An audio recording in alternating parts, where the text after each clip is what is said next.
We will now call to order the Budget and Finance Commission meeting for December 10th, 2020. We'll start with a roll call, beginning with Commissioner Marin. Present. Commissioner Wynn. Here. Commissioner Samples. Commissioner Solomon. Here. Commissioner Woodham. Here. And Commissioner Johnson still trying to connect. It's like, yep. All right. Next on the agenda will be our Pledge of Allegiance. If you'd please join me.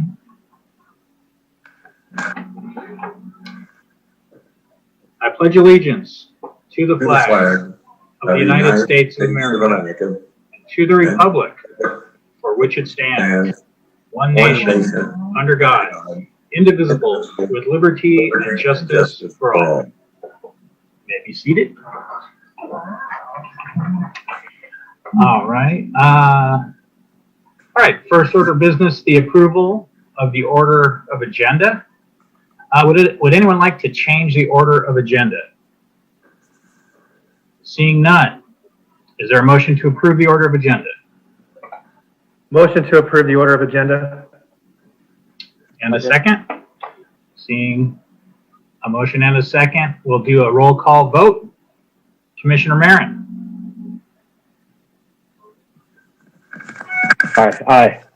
Commissioner Wynn. Aye. Commissioner Solomon. Aye. Commissioner Woodham. Aye. Chair votes aye as well. Thank you. Blue folder items. Seeing no blue folder items tonight. Marnie, is there any that you're aware of? There are no blue folder items. Thank you. Then we will move on. That brings us to our consent calendar. There are 3 items on the consent calendar this evening. These will be approved in one motion. Would any member of the commission like to pull any consent calendar items for discussion at this time? Okay. Do we have any public comments on the consent calendar? No public comment, no e-comments. Thank you. Okay. Is there a motion to approve items F1 through F3 of the consent calendar? A motion to approve the consent calendar. And a second? Second. Second. Seeing a motion and a second, we'll do a roll call vote. Commissioner Marin. Aye. Commissioner Wynn. Aye. Commissioner Solomon. If it's appropriate, I would abstain from F2 as I was not present for the meeting to approve the minutes and vote aye on F1 and F3, please. All right. Let the record show Commissioner Solomon abstains on F2 because of he was not present. And Commissioner Woodham. Aye. All right. Chair votes aye as well. Consent calendar items are now received and filed. All right, we don't have any excluded consent calendar items, so we'll move on to public participation on non-agenda items. This section is intended to provide members of the public with the opportunity to comment on any subject that does not appear on the agenda for action. This section is limited to 30 minutes. Each speaker, including those by Zoom, will be afforded 3 minutes to address the commission. Each speaker will be permitted to speak only once. Written requests, including e-comments, if any, will be considered first under this section. Do we have any public participation of non-agenda items tonight? Not on Zoom. No e-comments. Thank you. All right. Next on our agenda is items continued from previous agendas. Seeing none, we can move on to items for discussion prior to action. Beginning with J1, which will be presented by Marnie Rulin, and I believe, was it David Cakeharts? Wonderful. Yep, that's right. Good evening. So by popular demand, we have David with us from the Stakeholder Relations Division of Calpers. Some of you were here for his presentation a couple years ago. and could probably use a refresher, and he's updated the information. And some of you weren't budget and finance commissioners yet, so haven't heard it. He has a really thorough presentation for you, so I'm just going to turn it over to you, David. Great, thanks, Marty. Is my audio coming through okay? Yes. All right, very good. So good evening, everyone. My name is David Takearts.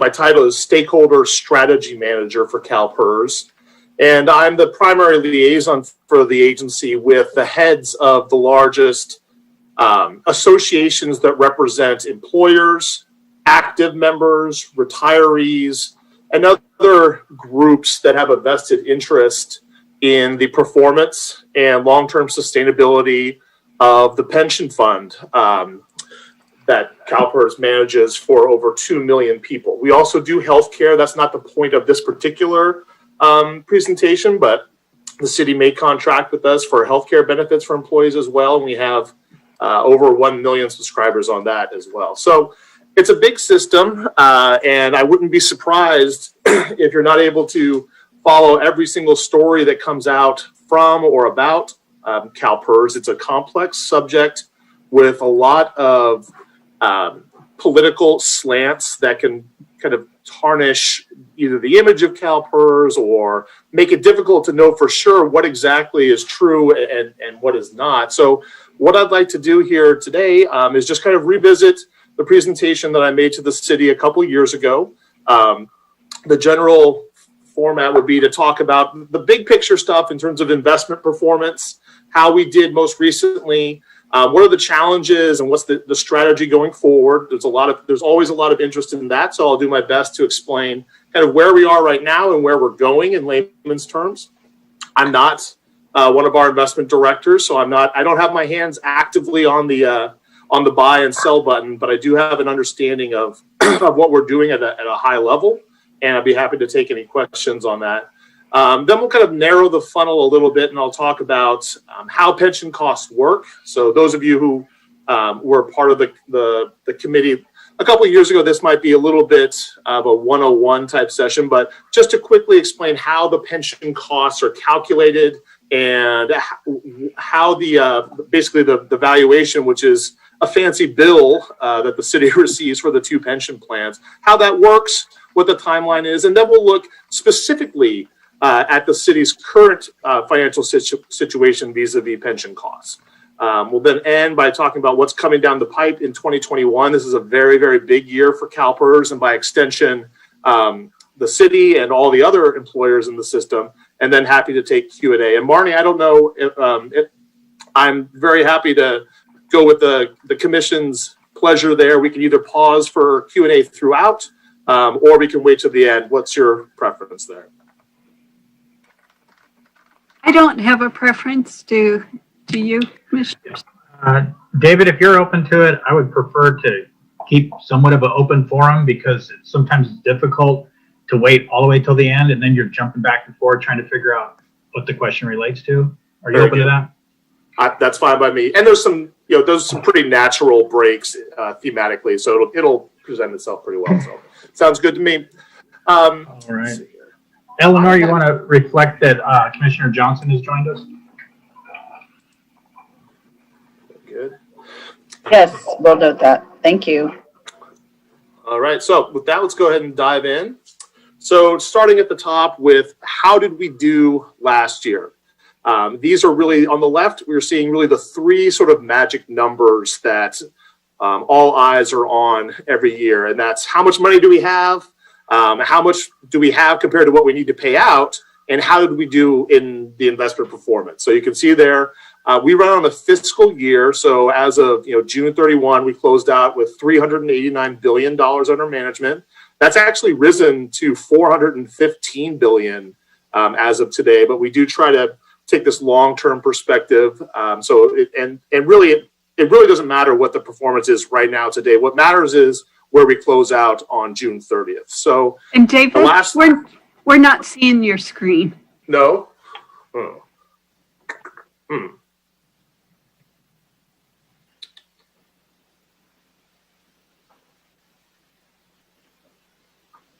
You should have a share Have it in screen their button at the, packets, though. at the bottom.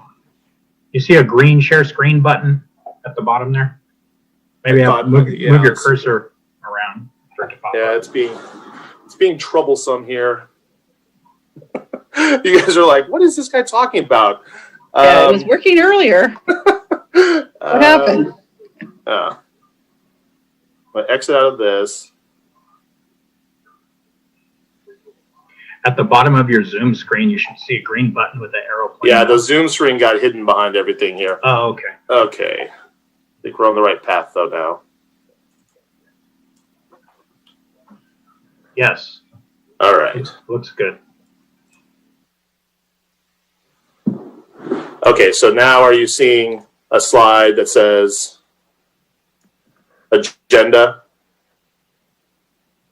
How about now? Yeah, we're seeing the first screen, Really? first slide. I'm on the third one. This is bizarre. This is really odd. Let's try again. Yeah, it's not on the slide part. It's the slide. Yeah, it's in the, yeah. It's in a.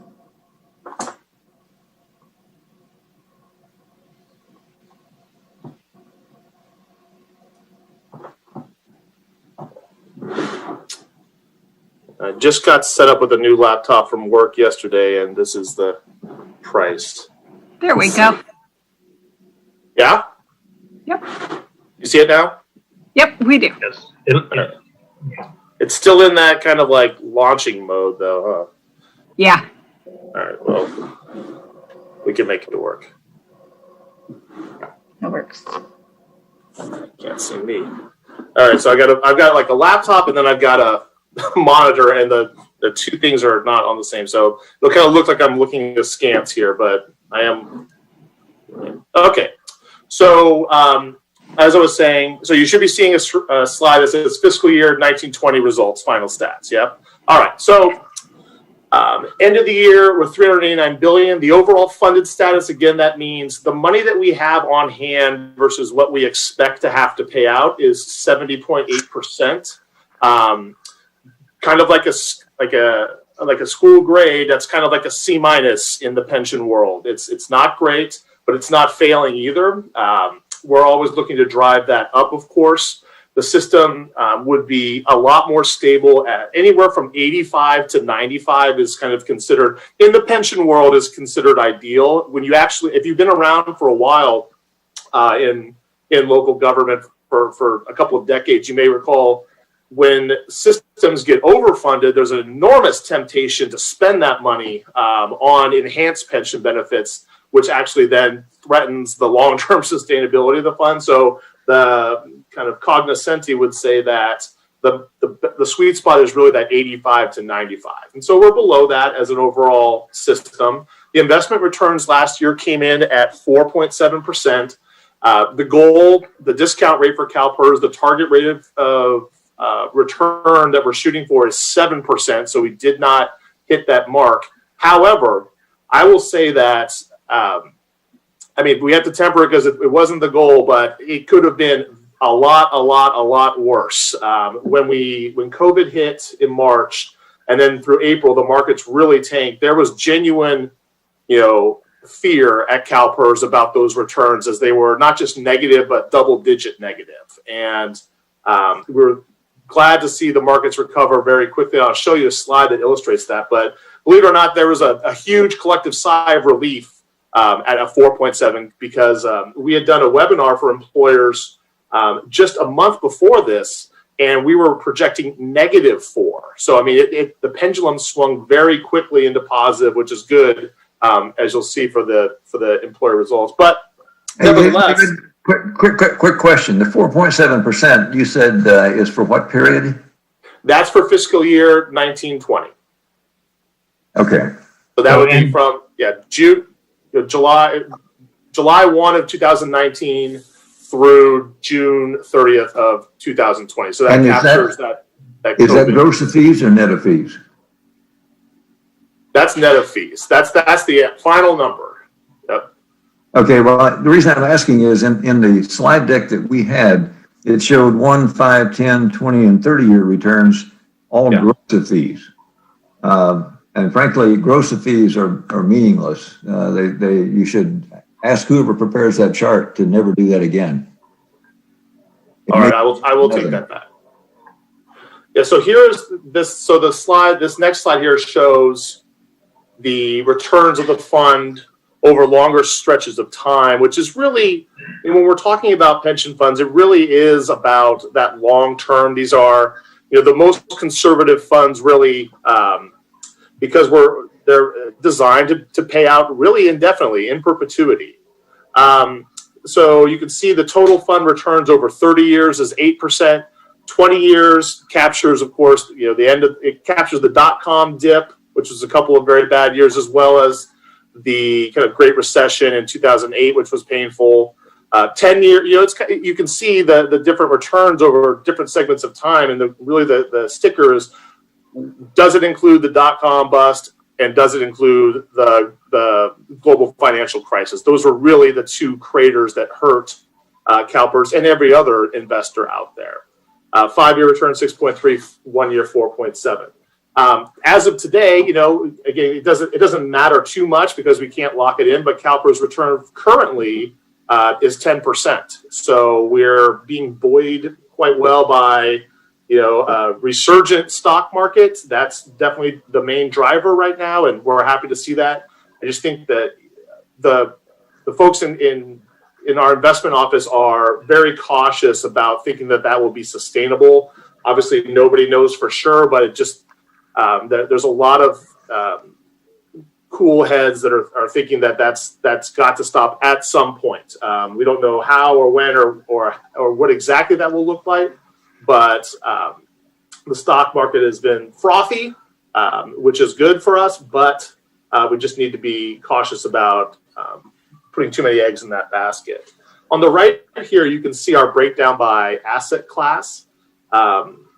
Again, we only go by 20 years here because some of these asset classes didn't exist in the Calpers portfolio 30 years ago. We haven't been in private equity that long and a few others, so we just did it by 20 years here. You can see on the right, we have the 1 year return.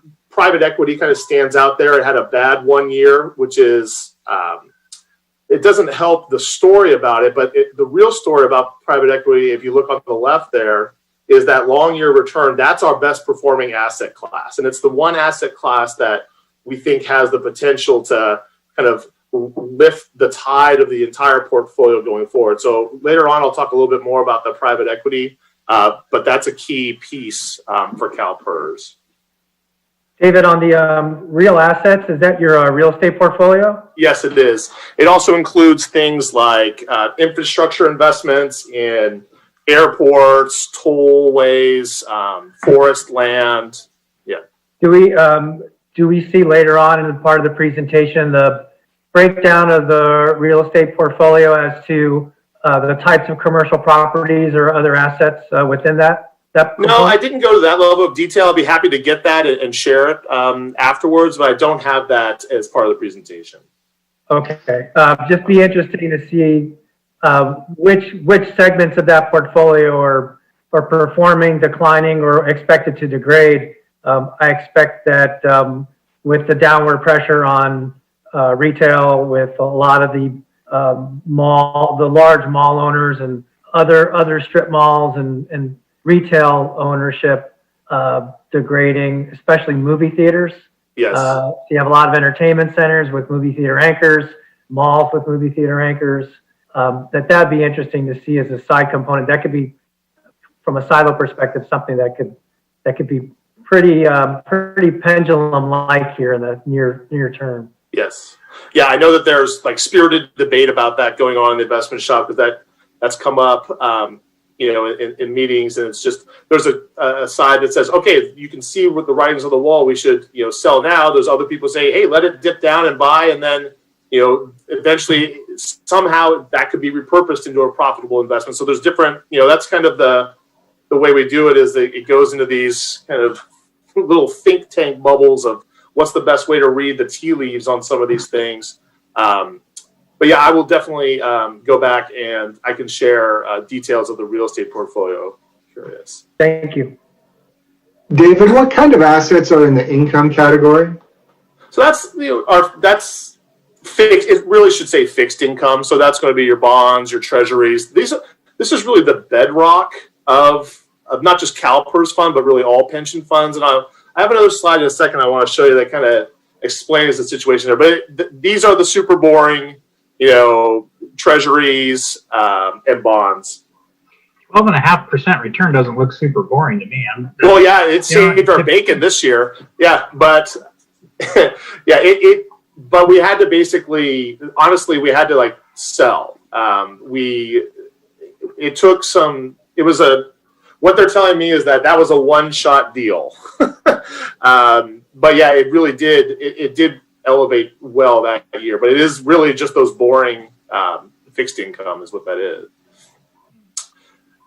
Overall at Calpers, just again talking here about the whole system and us as the manager of the funds, the three big priorities, really the three risks that the organization is constantly evaluating, and these are really the things that are hanging in the balance, and these are really the top of mind issues for us. Number one, of course, is this investment risk. How do we balance the need to get the returns, to fund the benefits, and keep employer costs like the city's costs as low as we can? How do we balance that with the need to be, we have to be cautious. We don't want to be overextended. The exact same play, the exact same investment play that has the highest chance of high returns also involves risk. That's kind of inherent to that. So how can we balance that? That's really top of mind. And that really, matches, it's kind of the flip side of the coin to employer affordability. We hear loud and clear from our city partners, from the counties, from the schools, that we know that costs are high. These benefits do come at a price. They're high value benefits, but they are high cost benefits, and so employer affordability is huge, and we know that. And really, the onus is on the employers to make up any shortfalls for investment performance. So those two are so closely tied together. And then third, but kind of a little bit in the backseat because it's not quite as a direct thing that we can manage is this concept of climate risk. So Calpers is a leader in trying to work with companies to make sure that the companies that we invest in are incorporating climate change and climate risk into their considerations for how they do business. We're not divesting from fossil fuels. We're not, basically cashing in our chips and leaving, because then we don't have any more sway in the conversation. But we are working and aware of this, and always kind of factoring that into the decision-making process that we have, because it's just such a large kind of risk that puts strain and pressures on the system beyond the typical looking at the charts and trying to pick a winner, which we can't do. We don't do. The keys for our investment shop, this is sort of like the mantra right now for Calpers, is to have a plan and stick to the plan. And this really came into play when we had the big market drawdown in April of just last year. So really the plan, again, is that you have to have enough cash on hand to make our cash flow obligations, meaning we have to have the money to fund the pension checks that are going out. We need to recognize that there would be a drawdown, that the market wasn't going to be completely, hot, just running high on a nonstop 10-year bull run. There would have to be something that would draw that down, and it turned out to be an enormous and terrifying global pandemic, unfortunately. So we didn't know, of course, that it would be that, but we knew that something would happen at some time. So be prepared for that, and we were. And to opportunistically seek to deploy capital and dry powder when those opportunities present. And so that's something, especially in the private equity sphere, that we've done. The key is to really just to avoid those common investment behavioral biases. This is why I'm not the chief investment officer of Calpers, because I did sell stock in April at the bottom, basically, because it seemed like everything was going kaput. I was like, there's no economy. This is going to be disastrous. So I sold, and within 3 months, it's right back where it was, and I lost a ton of money. So that's why I'm not in charge. Okay, there's stronger hands at the wheel. So we work with our board, our investment committee, to say, listen, we know that there's going to be choppy waters. we know that the heat of the moment is going to feel like the best thing to do would be to, sell our assets, convert to cash. But that's not, we know that long term, the investments are going to pay off, and that needs to be our focus. So that's what we did. So that's good. This is a slide taken in June, just focusing on our stock portfolio. Just kind of, you can see here in April when we dipped down. Excuse me, got a little visitor to my office here. One of my 3-year-olds. I have twins. So you can see just the precipitous, just bone-chilling drop from March to April. Okay. Then you can see the rise, which it looks, gentle in comparison to the drop, but really this is a staggering rise in the stock portfolio right here. So you can see really within 2 months, we had essentially made up all the gains. And if we were to expand this out to current here, again, Calpers really we're reluctant to show, present day things because everything can change. It doesn't really matter until you lock it in. But this arrow, we've actually gone way past where we were. Again, as I said, we're up 10% right now. So that's the value of being a long-term investor, is that you can weather these storms, whereas a individual investor is probably going to fall prey to the temptation to sell early. David, if we recovered 36% before the end of the fiscal year, and how is it that we're only showing a 0.6% return on our public equity? Remember, it cut off in June. Right. So we were down there, and it's. Go ahead. I'm sorry. No, I was going to say, you're right. And this graph you're showing us cuts off in June. And you can see that from the peak, it's down less than 10%. So, and the market leading up to that, beginning like July 1st of 2019 has been up considerably. So I'm just wondering, you're basically reporting it as a break even. And that doesn't make sense to me. I'm not following you. Try to see this other slide here.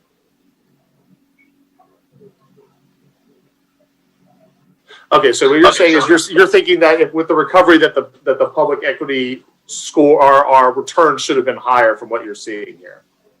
Correct.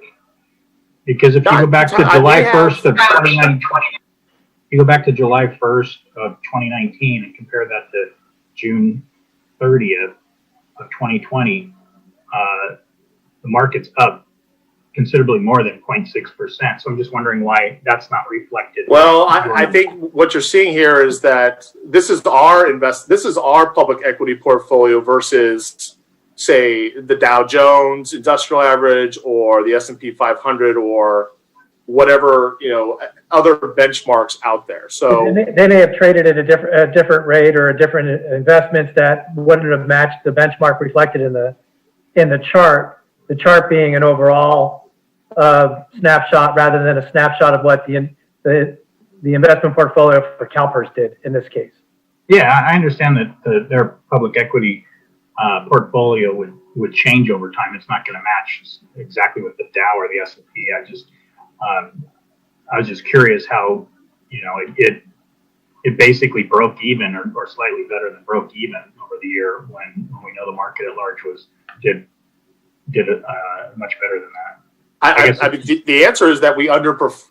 I think if you looked at the S&P 500, I'll just pick that one, and Calpers public equity performance, the S&P, outperformed Calpers public equity. There's no doubt, and that's because we have this global index that when it does look like it's not hitting where the S&P is, but that's because it's a more conservative. It's a more conservative mix. The idea being if the S&P were to tank, we would not tank nearly as much. So it can be frustrating. It's frustrating for us to see, you look at the Wall Street Journal, you look at your cell phone for the stock performance that, the notifiers are like, wow, why isn't Calpers returning 15% a year? It's because we have to kind of fight with one hand tied behind our back a little bit because we have to be so concerned about that downside. You So- think that the private equity maybe trades in abroad as well in markets of the EU or in other regions of the world, and rather than the S&P, which is assigned to an index within the U.S.? Yes, and we are considered pretty heavy. We are probably the most global of U.S. pension investors. For example, right across the river from us in Sacramento is CalSTRS, which is the fund for the teacher pensions, and they have a much more domestic weighted public equity fund. And for a number of years, they were, kind of returning. They have been returning higher because of that, and it looks good in the short term. But then when international indexes heat up, Calpers will reap the benefit of that. So emerging markets shutting down, Asian markets shutting down may have affected your return in a more negative way. Yeah. No, it's an excellent question, and it just goes to show some of the complexities of the system and the difference between like how our investment strategy has to be rolled out and how it can be unsatisfying at times to look at those returns that way. But again, I think our chief investment officer and CEO would say it's part of this long-term horizon that we have to have when managing this fund for so many people for generations. It kind of changes the way and the lens through which we view this. This next slide shows, this really shows the foundational challenge right here. So for those of you who are more into investments, what you're looking at right here, the blue kind of backdrop here is the percentage of Calpers portfolio that's in those kind of what I call the more boring fixed income category over time. So back in the 70s, 89%, nearly all of it, all the money could be put into very low risk vehicles that could return either what we needed or more for some period of time, which is that black line. So essentially the 10-year treasury rate, you can see that over time, it started at 6.11, went to as high as 14.3. I mean, essentially, if you're putting all your money into that, you're essentially able to return virtually risk-free 14.3. I mean, you can see that over time, as that black line has come down, the availability of risk-free returns has slowly dissolved for Calpers. This is really the issue, is that over time, the ability for us to park our cash, park our investments into something that has very little risk and pays enough to fund the benefits, that has just evaporated. With interest rates now at, when we took this, 0.63, okay, nothing. That's why it's the same reason why when you put money into your savings account at your bank, you're getting either nothing or very, very close to nothing right now. Certificate payments very, very low. And so what this means then, of course, is that Calpers needs to take more and more risk. And that's why we're having to move more and more money into stocks, more money into private equity, private debt even. That's really those fixed income. I mean, that's the bread and butter of pensions. When pensions have been around for many, many decades, Calpers is almost 80 years old, and it's really built on the presupposition that there was an ability, if you got your money into the right safe investments early and just let that build over time, it would be enough to pay for pensions indefinitely. And then you kind of have a concatenation of things here where people are living much, much longer, and the returns are much, much less on those safer vehicles. And so when you combine those things, you have to take more and more risk, which of course, if you don't hit that goal, it just kind of exacerbates the problem because the employer has to make up that short fund. That's it in the nutshell. I mean, that's the real kind of equation here that has to be balanced. And the problem is that there's no guaranteed way to do it. It is, we take the best possible minds that we can. We're consulting with industry experts. You have your investment staff there looking at this and trying to allocate money the right way, but there's no guarantees. All we can do is kind of get our chips in the pot with the best possible hand that we have. David, so it is a little bit gut wrenching. The main David, good question here. Oh, yes. Go ahead. When did Calpers last lower their actuarial assumption?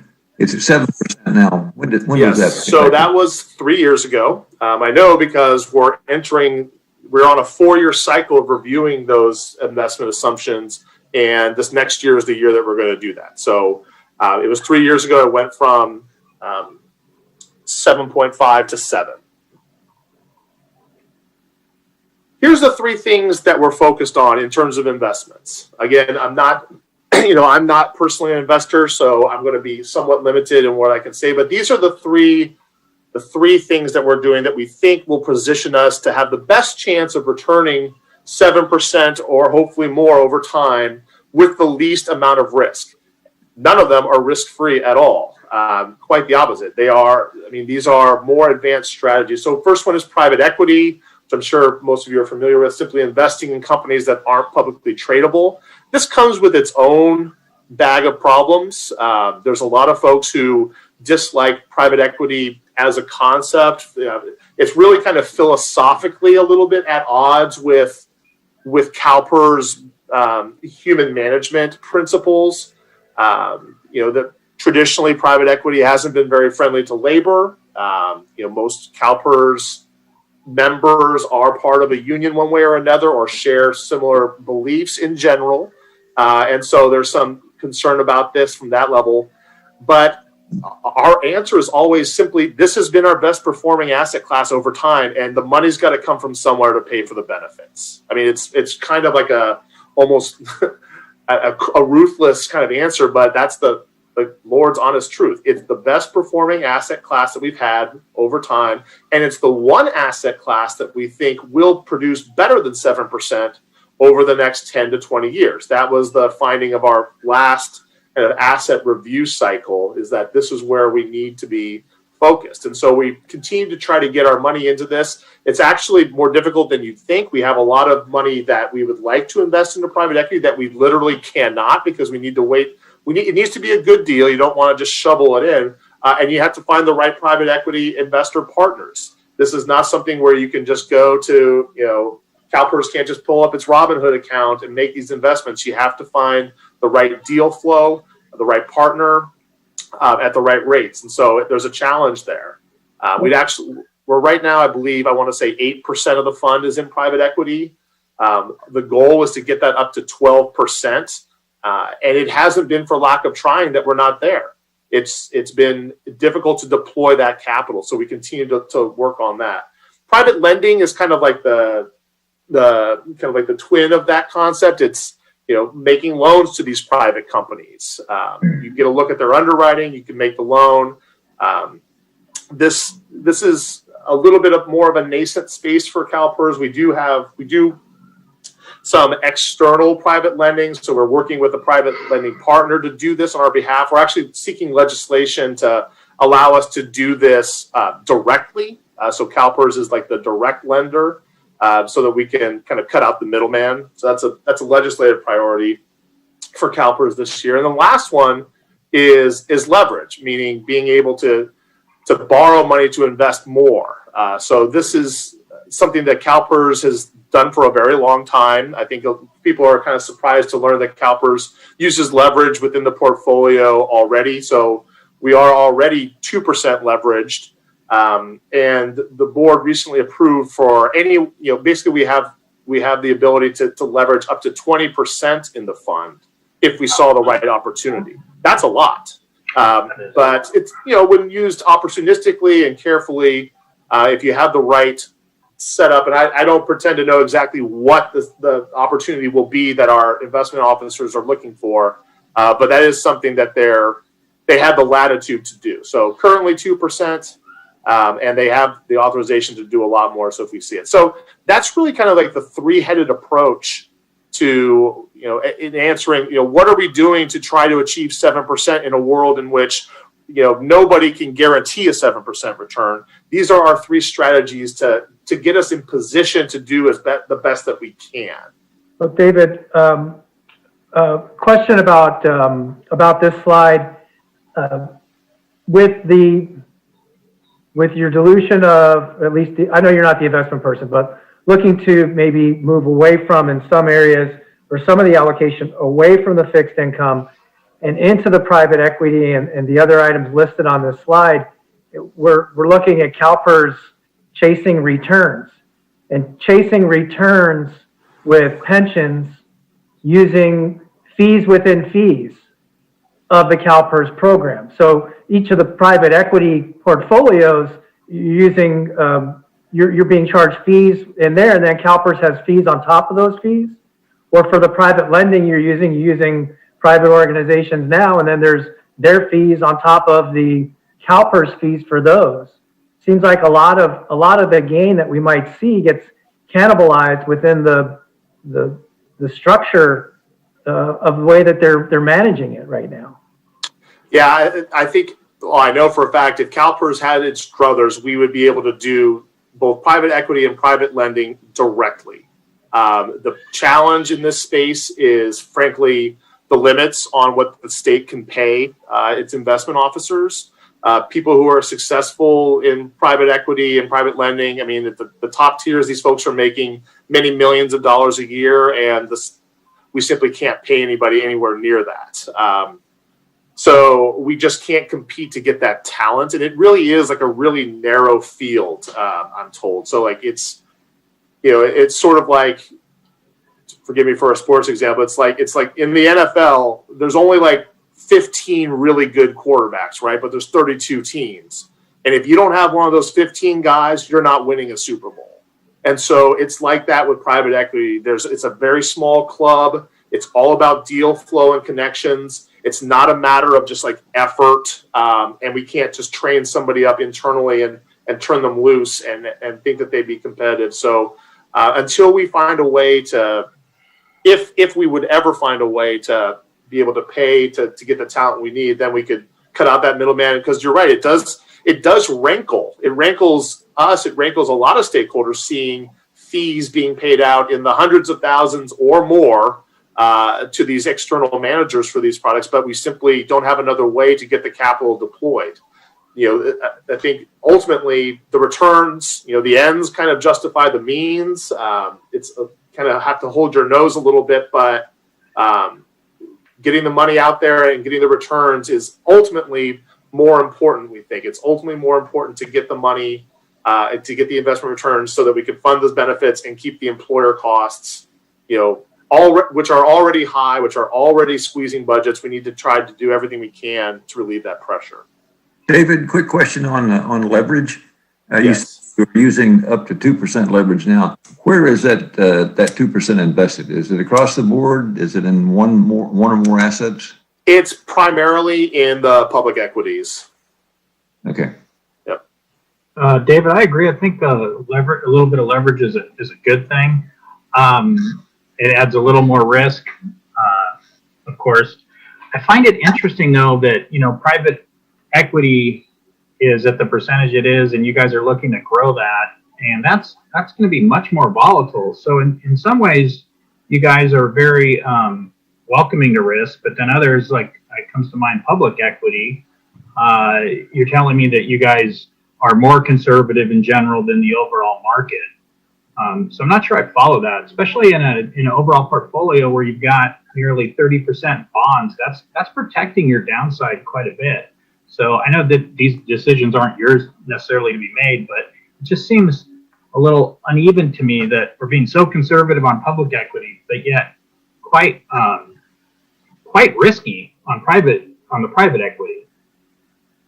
No, I don't have a rebuttal to what you just said. I think that, they would say, our private equity folks would say that they pick their spots, that they, are working with what they consider the best and only the best talent in that space, and that they're getting the money in when they can. Obviously, private equity took a beating. I believe, they would say that it's as kind of a one-off from COVID there.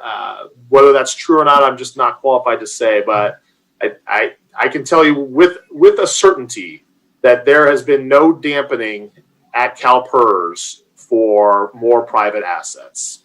It continues to be the push. Interesting. And then to Commissioner Solomon's point, I don't know if there's a slide on here where you go into more detail about fees. But I would like to see complete transparency on fees, even by asset class. But how much are we losing? Because even a 1% fee over time takes a considerable chunk out of your returns. I'm going to make a note of that. It exists. I'll just have to track it down, and I can send it through Marty and have that circulated. Thank you. So I got the asset class fees. I also remember question about the real estate portfolio details. So I've got that. Yeah. So I'd like to move now into more talking about kind of the mechanics of what these investment gains or losses mean for pensions, in particular, pension costs and how it works, unless there's any more questions on the investments as they stand right now. All right, let's move on here. So just a quick visual that I put together to explain basically what happens after the investment returns get locked in at the end of the fiscal year. So for example, that 4.7% that we earned for last fiscal year, that gets calculated, it gets announced in July, and then really there's a 2-year delay. So we're trying to be very sensitive to folks like Marnie and other finance directors who are trying to balance the budget, and you don't want to have radical, huge leaps from one year to the next. So there's a delay for when you would see that 4.7 calculated into your costs in your actuarial valuation. So that there's a 2-year delay.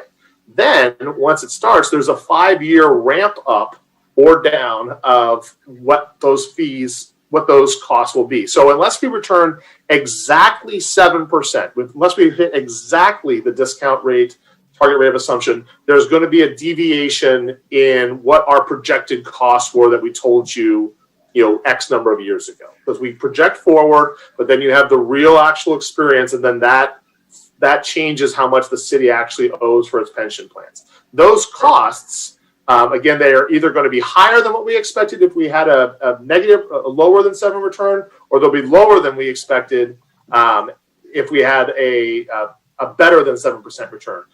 Over a course of 5 years, those changed rates are phased in, and then the final 15 years of the amortization of that payment is all at that same level. So essentially what your pension costs are really the aggregate, the cumulative 1 years of over time being phased in. Every year you get kind of like a new ramp like this, and you merge it all together. We do all the math for you, of course, in the valuation, but really what you're seeing is this same process repeated every year, okay, for 20 years, and you kind of layer them all together. Again, some people call this smoothing or ramping or phasing, but it's essentially a way to make Marnie's life a little bit easier so that you don't see radical changes in cost from 1 year to the next based on 1 year of really good or really bad investment performance from Calpers.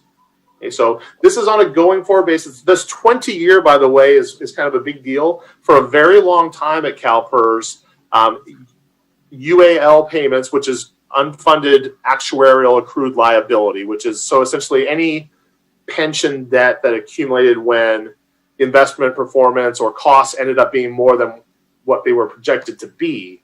For the longest time, Calpers did a 30-year amortization.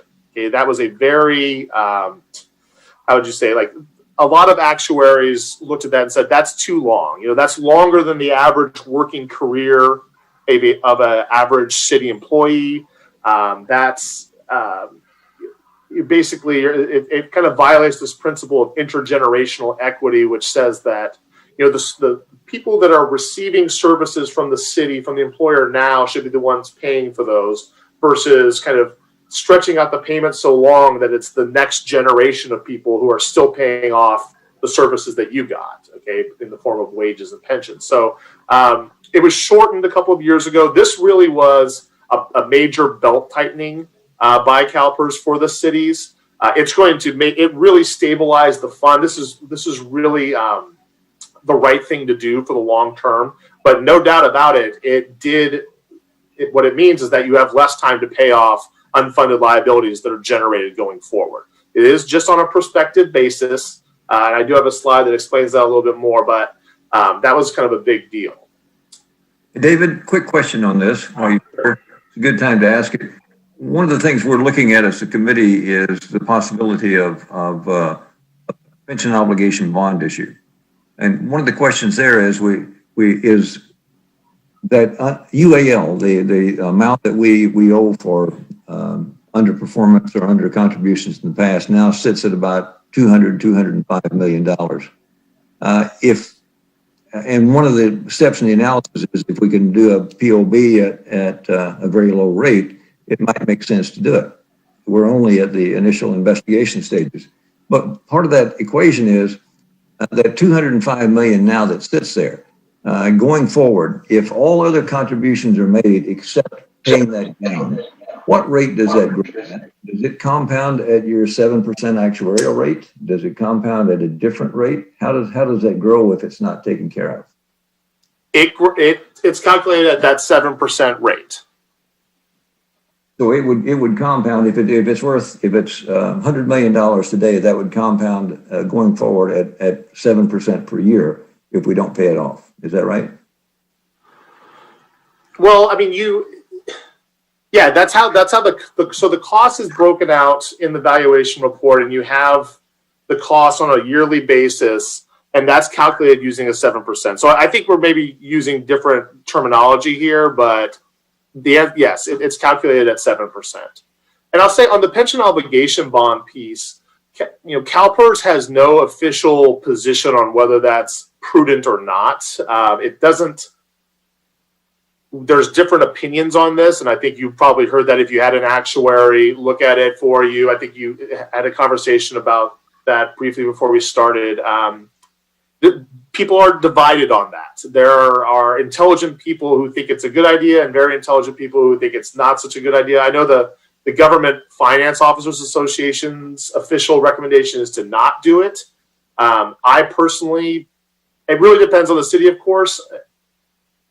We have some of that same divided opinion on our commission. There are intelligent of us, and some favor it and some don't. We're not proposing it yet. We're just trying to get the numbers together to say what if.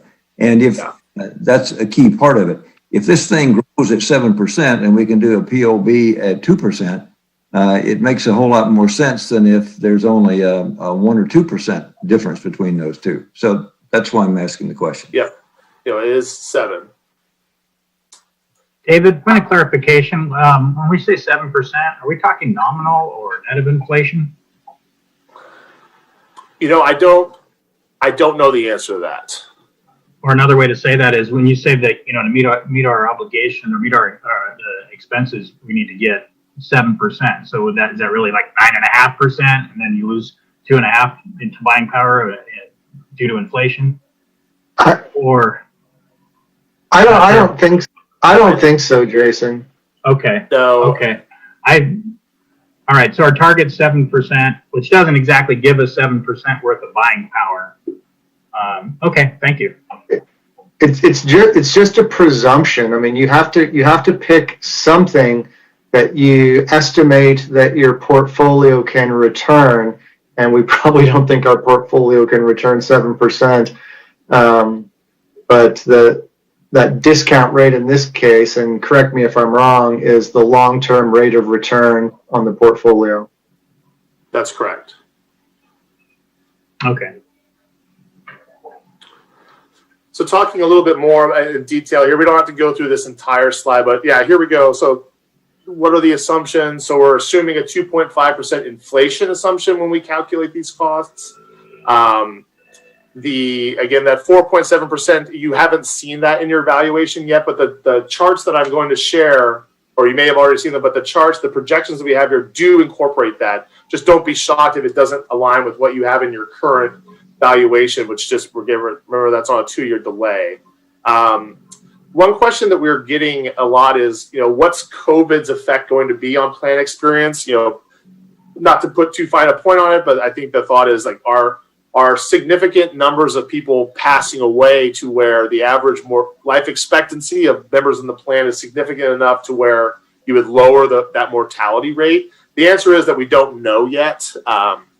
Our actuaries suspect the answer is no, probably, but we don't know for sure. But I wouldn't put too much faith in the idea that people are living not as long overall, therefore pension costs will be lower because you don't expect to have to pay so many pension checks. I doubt it, but we don't know for sure. David, on COVID, and this may not be the right place for it, but beyond the actuarial impact on pension payouts, has there been discussion of the possible impact of stakeholder defaults or cities being unable to meet their obligations? Absolutely. I think that was top of mind for me and everybody else who works closely with the employer community, is just that knowing that the economic, impact is just going to be so big, especially on, cities that rely on a lot of tourism, and sales tax, just devastation, just bad. So I think that's a top of mind concern. I do have a slide on that in a little bit, but in general, there's no like one size fits all. Cities that are in true dire straits, and there are a few that, they were kind of on the razor's edge of being able to pay already. And so this really, even like a few months of economic shutdown leads them to think that they may not be able to pay at all. We're trying to work out individual arrangements to the degree that we can.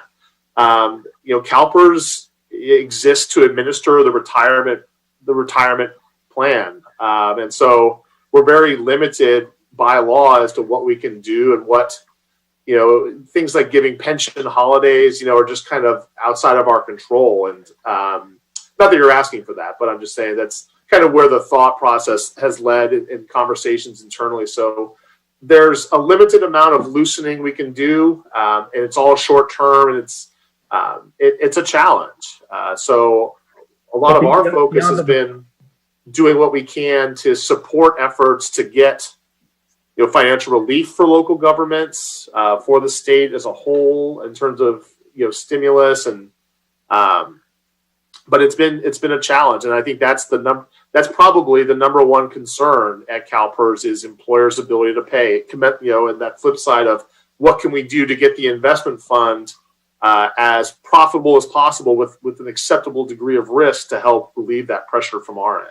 Yeah, beyond stakeholder default or inability to pay, the other considerations, and we talked about this a little bit in the subcommittee, or touched on it in different ways, is early buyouts and how that affects future obligation or current obligation. And then with the cities being challenged, a lot of public safety is, we're seeing a lot of layoffs, not in our city, but in other cities like Los Angeles, and I'm sure some of the other big stakeholders.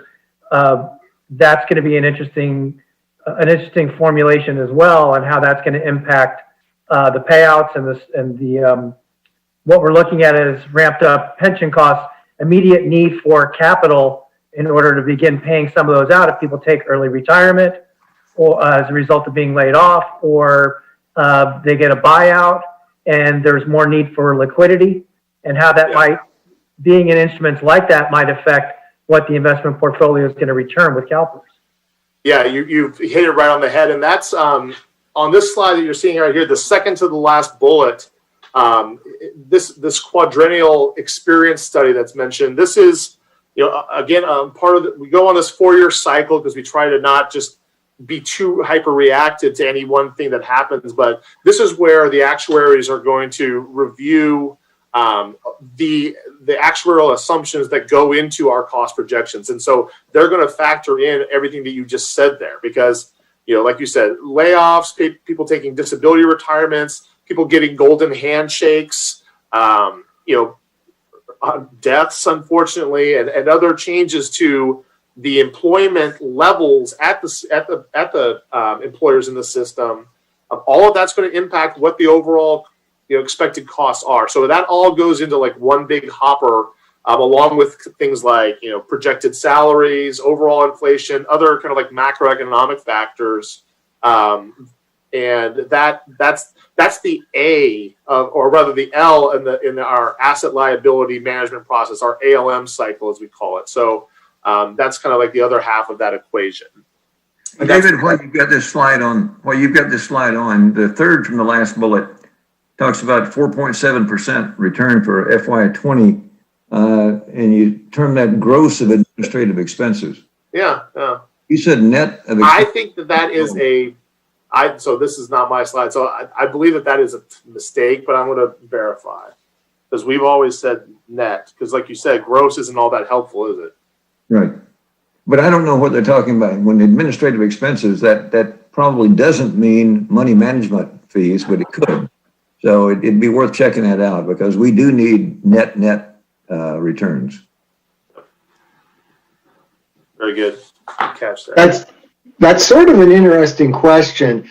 Is Calpers self-funded via investment returns, or are they funded via state, or is it a combination of both? It's a combination of both. So the fund, as this reads, I feel like it's either gross of administrative expenses referring to really the employees of Calpers and the buildings that we work in, like that type of administrative fees, as opposed to the external management fees for the investment fund. So I think if we read it that way, I think this is probably correct, but I don't believe it's gross of the full costs of running the system, which includes we pay out far more in external fees for managing the money than we do to keep the lights on in Sacramento at the building. Sure. Yeah, but like corporations don't charge operating expenses to pensions, so to my knowledge, so that's more. Do they? Okay. All right. Thanks, Jerry. This next slide is probably, I've kind of already mentioned it, so I'll let the cat out of the bag here. This is about that amortization policy. This is the shift from pension, kind of like unfunded liabilities going from a 30-year, squeezing that down to 20 going forward. This was a big deal. If you've been in the policy area here for a couple of years, you may have remembered, Calpers did a lot of outreach on this one, trying to explain the rationale. Essentially what this means is if there is an unfunded liability generated going forward, meaning we have a year where we don't return the 7% or whatever the discount rate is, the city has 20 years essentially to pay that off instead of 30. This slide right here, this does reflect the 4.7. Good. I just want to make sure we had the right footnote there at the bottom. So here are the projected costs on the UAL for the city for the two plans. So again, you have a miscellaneous plan and then a safety plan. You can see the costs are projected to go up. And it's not that easy to read in this format, so I have some slides that show it in graphs, so you can see here. So again, here we're talking just about the unfunded accrued liability. So again, those are the debts that have been generated in past years when the projected costs turned out to be less than what the realized costs are. And that's why it's possible to actually pay those down to zero. The normal cost, okay, you'll hear this term, the normal cost, that's the ongoing every year pension cost that's basically charged, and it roughly equates to what you charge in a year, roughly pays out 1 year of your people's pensions for 1 year of contributions made. In a perfect world, the normal cost would perfectly align with what that 1 year of normal cost would pay for 1 year of everybody's pension. There's a lot of math that goes into that that's way beyond me, but that's the general gist. Whenever there's a deviation from the normal cost in the past, that's when an unfunded liability was accumulated. So that is a debt outside of the ongoing cost of having people working and generating pensions. And that's why, like any debt, it can be paid down to zero. And that is the ultimate goal. If the projections hold and the city makes its UAL payments, there will come a date in 2047. So probably not you folks, but your successors will enjoy having a debt-free pension plan. It'll just be the annual cost going forward. So how nice for them. You're doing the work right now for future generations of city leadership. So thank you. You can see there, the challenge really with the safety plan. Of course, those pension formulas are quite a bit higher than for other city employees. So you see that steep rise there over the next decade or so, and then it drops off as the plan liabilities get paid down.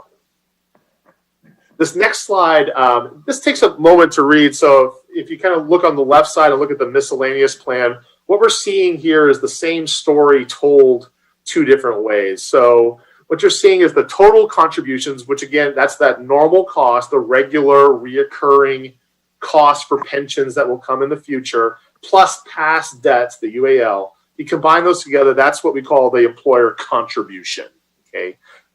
What you're seeing here on the left is the blue bars are showing you are corresponding with the left axis of this chart. So you're seeing that in 2021, you're paying a little bit more than $6 million for miscellaneous, and it's slowly going up, cresting past into like the 9 millions, and then kind of slowing down a little bit going forward there. The dark blue line is corresponding with the right axis, which is the percentage of payroll. So you can see in 2021, you're paying about 30% of payroll and pension costs for your miscellaneous employees. Okay, meaning if they were making $100 in salary, you're paying an additional $30 to fund their pensions. Okay. On the right, you can see the same, it's the exact same information, but for the safety plan, again, these are just a lot of 3% at 50 plans versus 2% at 60 or whatever it is for miscellaneous. So much more expensive benefits. And you can see, again, scooting forward to 26, 27, you're paying really over 90% of payroll towards pension costs. So for every $100 of salary, you're also paying $90 towards a pension. Okay, so that's what that means. This next slide shows the individual funded status for the city's various plans. So remember up front I mentioned Calpers as a whole is 70.4, I believe, percent funded. That's the average of all the there's 4,000 plans in Calpers, because many cities like yours have multiple plans. There's some cities that have like 5 different plans.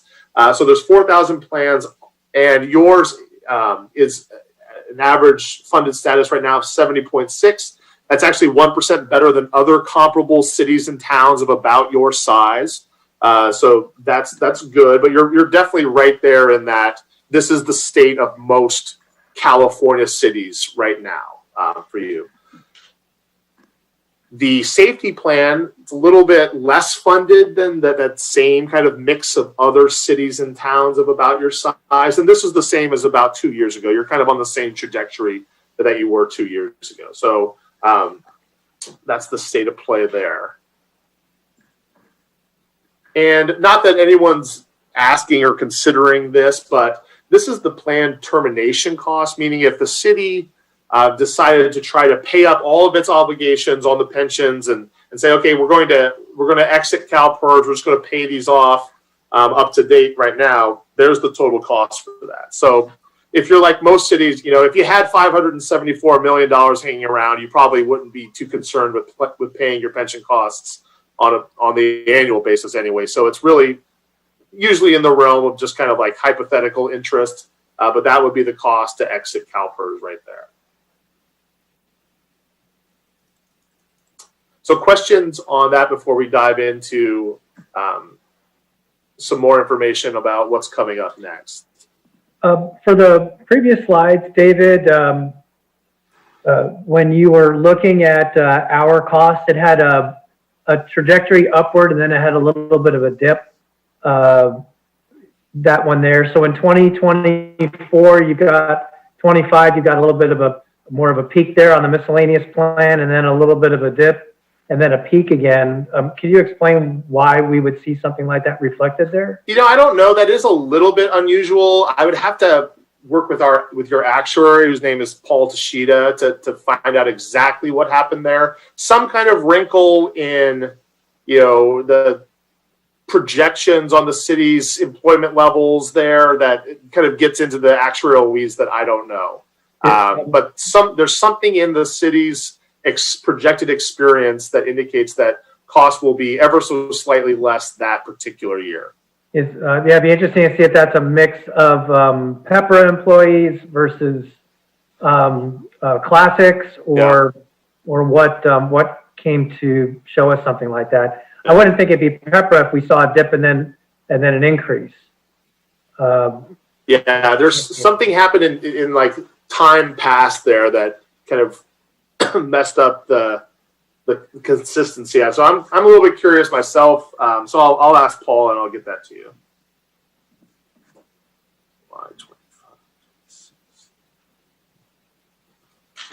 David, on the same slide, on the safety plan, as employee contribution percentage of payroll, we're currently, looks like we're just under 70%. We anticipate that to grow to be more than 90%.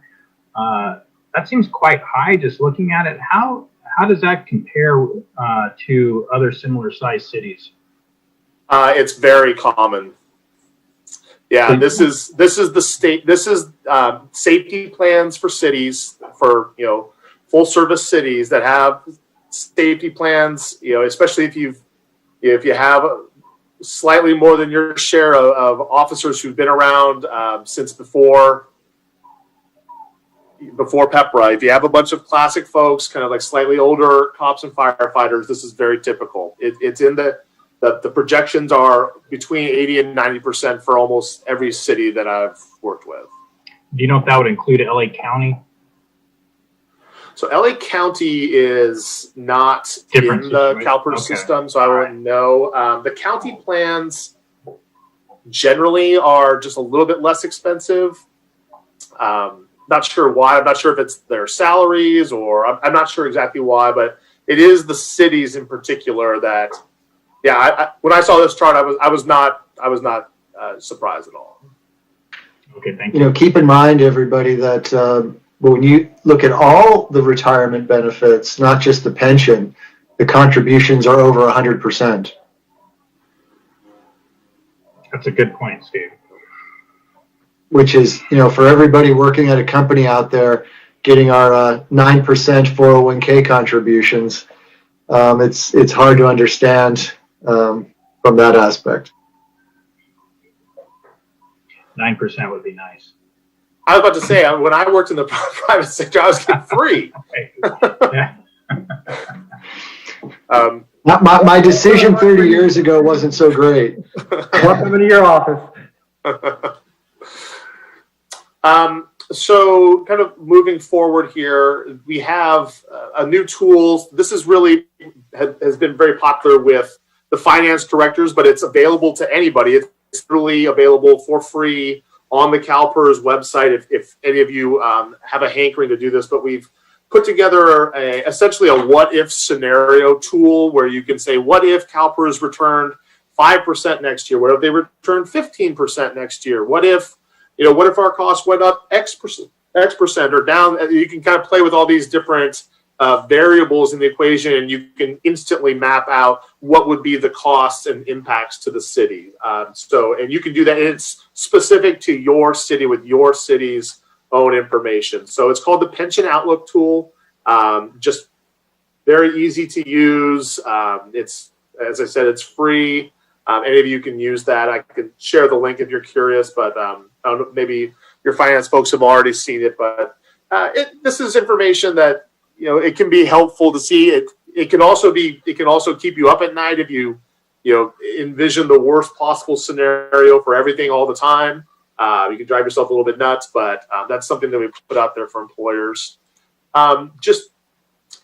Just kind of reiterating here that we're very cognizant of the fact that employers have been dealt a really tough hand here with COVID. It's really just undermined the economics behind your ability. We know that the ability to make the pensions is predicated on revenue from revenue that comes in. And if that revenue is curtailed, it just makes it hard. We understand that. The issue here, and this is probably going to be my least popular slide, other than maybe the public equity returns, but Calpers is really limited in what we can do in terms of changing the fundamental costs of the system. So, again, we have to follow the actuarial soundness principles that kind of undergird a defined benefit plan here. The assumption is that the benefits need to be paid there's a mathematical formula that tells us what that final number needs to be to make those pension checks be what the formula says they should be. And when the investment returns aren't there, the law limits what we can do in terms of taking from the members or changing that design. And so really it is the employers that backdrop that. So the pension laws govern things like common questions I get are, can't we just get rid of COLAs? Okay, cost of living adjustments for retirees. Calpers cannot get rid of the COLAs. The law would have to be changed on that. Can't we just change the benefit design? Can't we just change it from 3% at 50 to 3% at 56? Calpers cannot change the benefit design. Okay, that could only be changed by the law. So what can we do? So they're like, okay, great. So you can't do anything. So what can you do exactly? Really, when employers kind of face that financial chasm, we can work with you one-on-one. I can't really put it all into the slides here, but I would just encourage you to contact Calpers if you get into the position where you're really concerned about being able to make those employer contributions.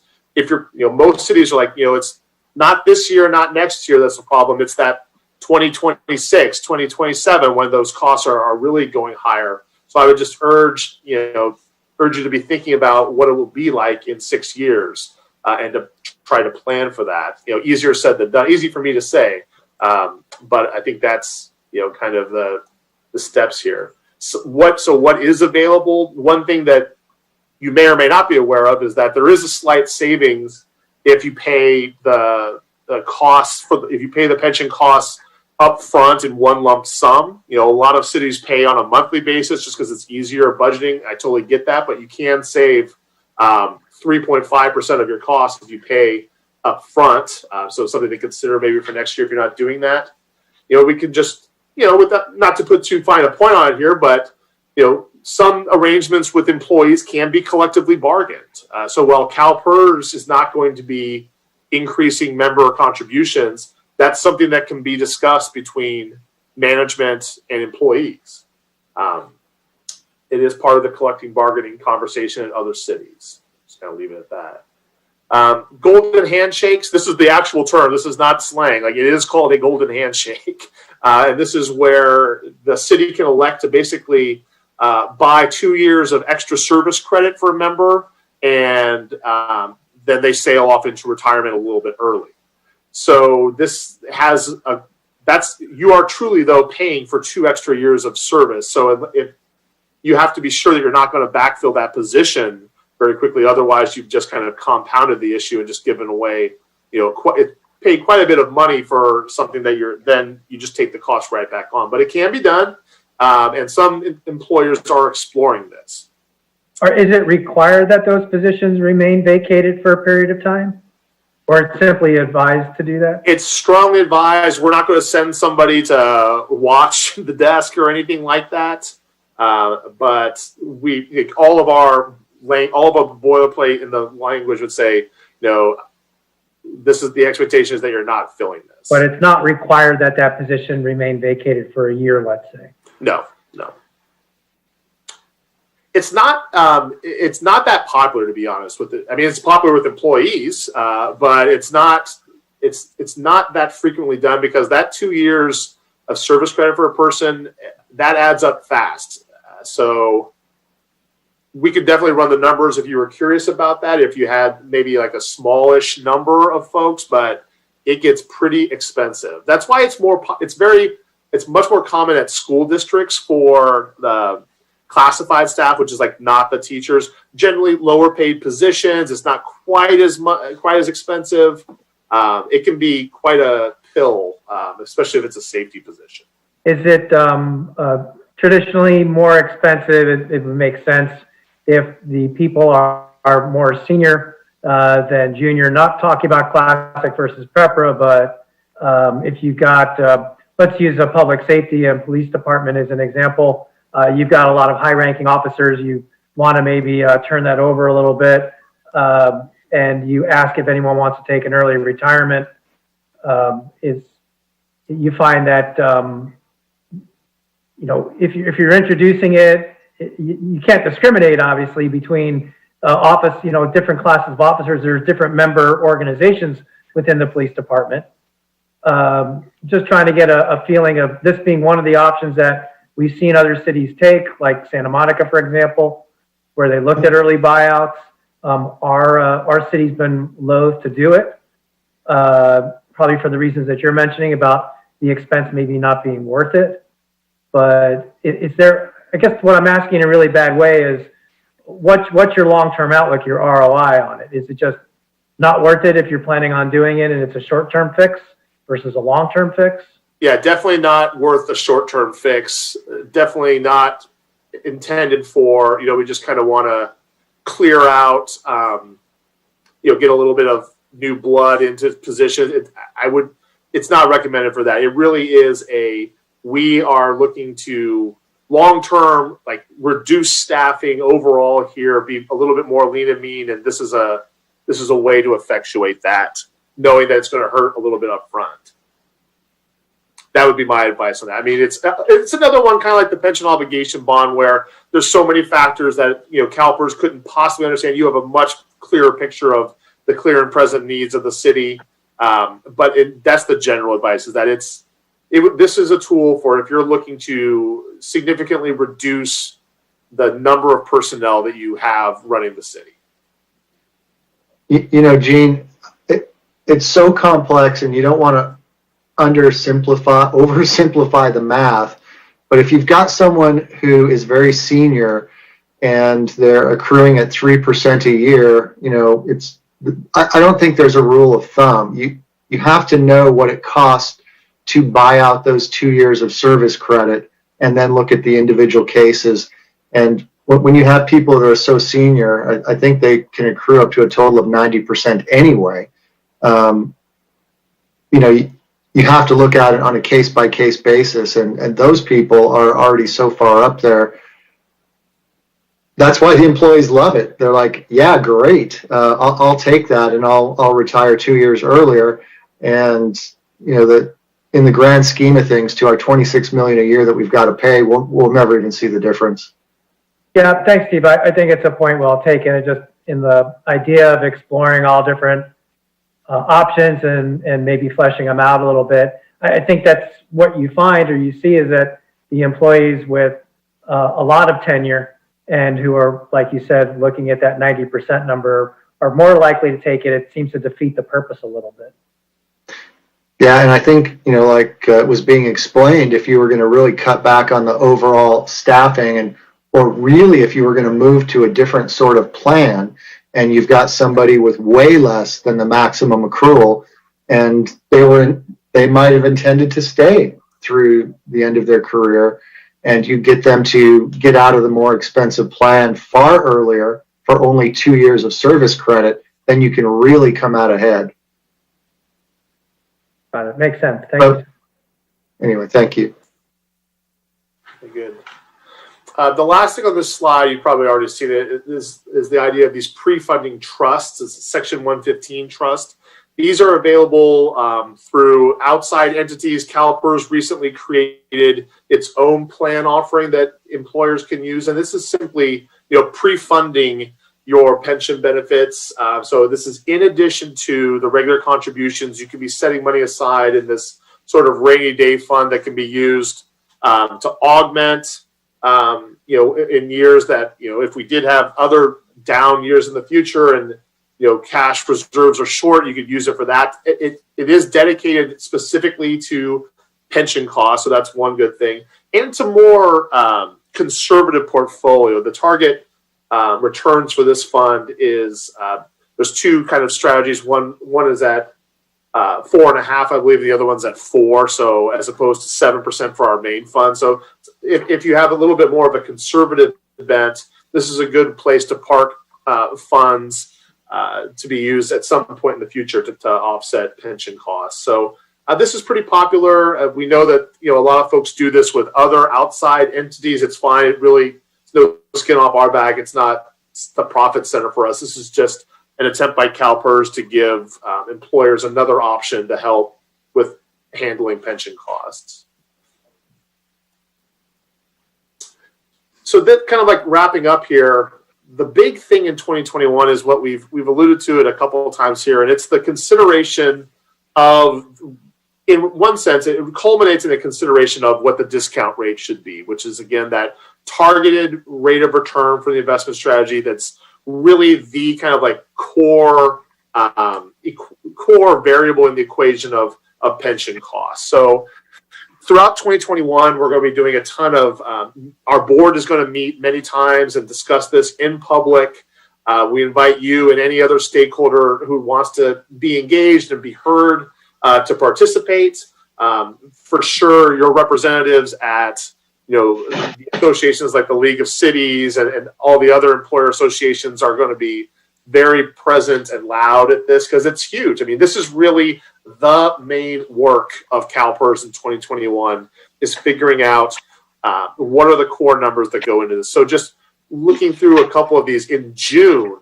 So if you can look towards the June of 2021, I think the first major decision is this, what we call the capital market assumptions, which is our absolute best estimation of what the overall investment returns will be for the next between 10 and 30 years. That's sort of starts everything. So right now, for example, our capital market assumption is 6.2% for a 10-year period and 7.4%, I believe, for the 30-year. That's sort of like that's the predicate for, okay, so if that's what we think the investment returns are going to be, how much do we have to be charging the employers and the member, and by extension the members, like how much money do we have to have coming in to pay out the pension fund benefits? Okay, so like that's the big one right there. So if that number comes in at less than 6.2, that to me is a clear kind of bellwether that the discount rate will be reduced. Okay, so again, you really can't have the discount rate be much higher than your overall, capital market assumptions. Even right now, there's a little bit of discordance there. I can see Mr. Conroy going, why is your discount rate not 6.2 if that's what you think the capital market assumptions are? And he's right. So like that kind of like within that 1 percentage point, there's a little bit of, you can say, well, we think that over time, we can beat it, or we have there's a variability outcome where it's within the realm of possibility. But if it gets more than 1% difference, if you in your heart of heart think you can only return 5.8, you really can't in good conscience keep the discount rate at 7. You can't say, well, I just hope to God that we're wrong. Like that's not a sound and prudent strategy. So I think all eyes will be on that June board meeting, because if that number again is like less than 6, then I would bet all the money in my pocket that the discount rate will be lower then. And that decision comes in November. So all of this is really tied to our board meetings. Calpers has a 13-member board. I'm sure you're aware. They have the final say on this. This is really, it's all about their risk tolerance, what they think is an acceptable level of risk as a fiduciary for the members of the system. In addition to those capital market assumptions, that's the other big thing that will come out in November. The first bullet there in November is that experience study. That's where that's the big report from the actuaries where they say, this is how long we think members of the system are living right now. This is the inflation that we're seeing. This is the level of hiring that we're seeing at all the agencies in the system. Those are like all of the actuarial assumptions there. So there you have, like, at that point, we'll then say, here's how much we think we're going to earn our investments for the next X number of years. Here's how much we think it's going to cost, because this is how long people are living and how many people there are in the system.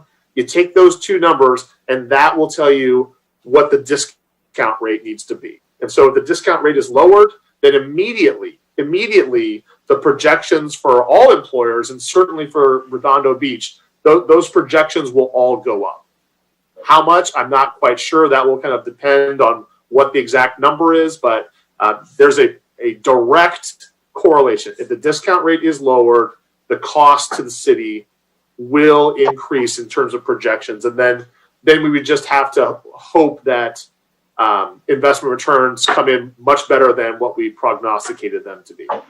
David, is there an exact mathematical relationship between the 6.2, the 7.4, and the 7, or is 7 just an approximation of those two different returns? Yeah, it is kind of like roughly the squeeze together of the short and long term there, but there's I would be remiss, but there is a discordance there. Like the current, we over the next 10 years, we expected to return. This was 3 years ago now. We expected to return 6.2%, and the discount rate was dropped not to 6.2, but just to 7.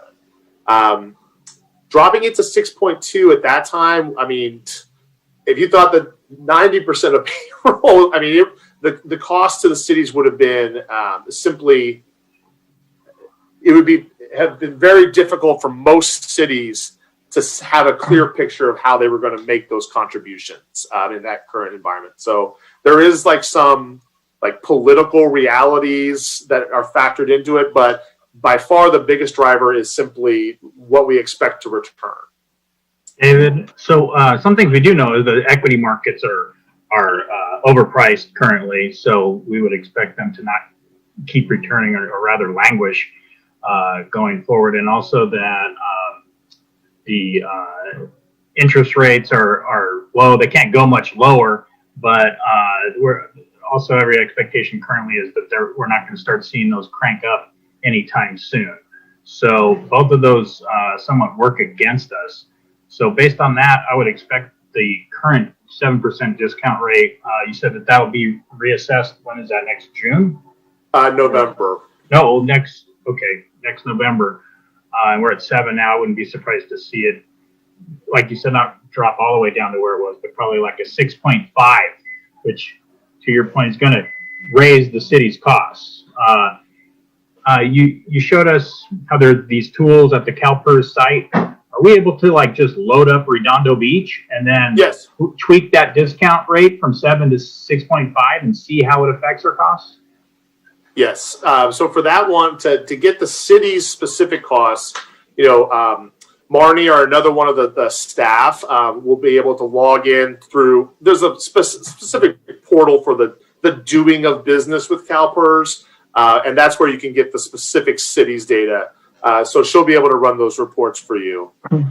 Okay, only city staff then, not just anybody can go in there. Yeah, so anybody can go in and just mess around with the system as a whole, like the big macro picture, but the city staff has access to the specific city details.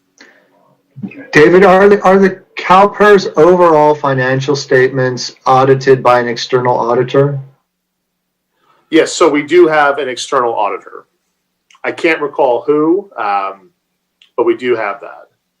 Being that it's one of the biggest funds in the United States, it's probably one of the major accounting firms. Yeah.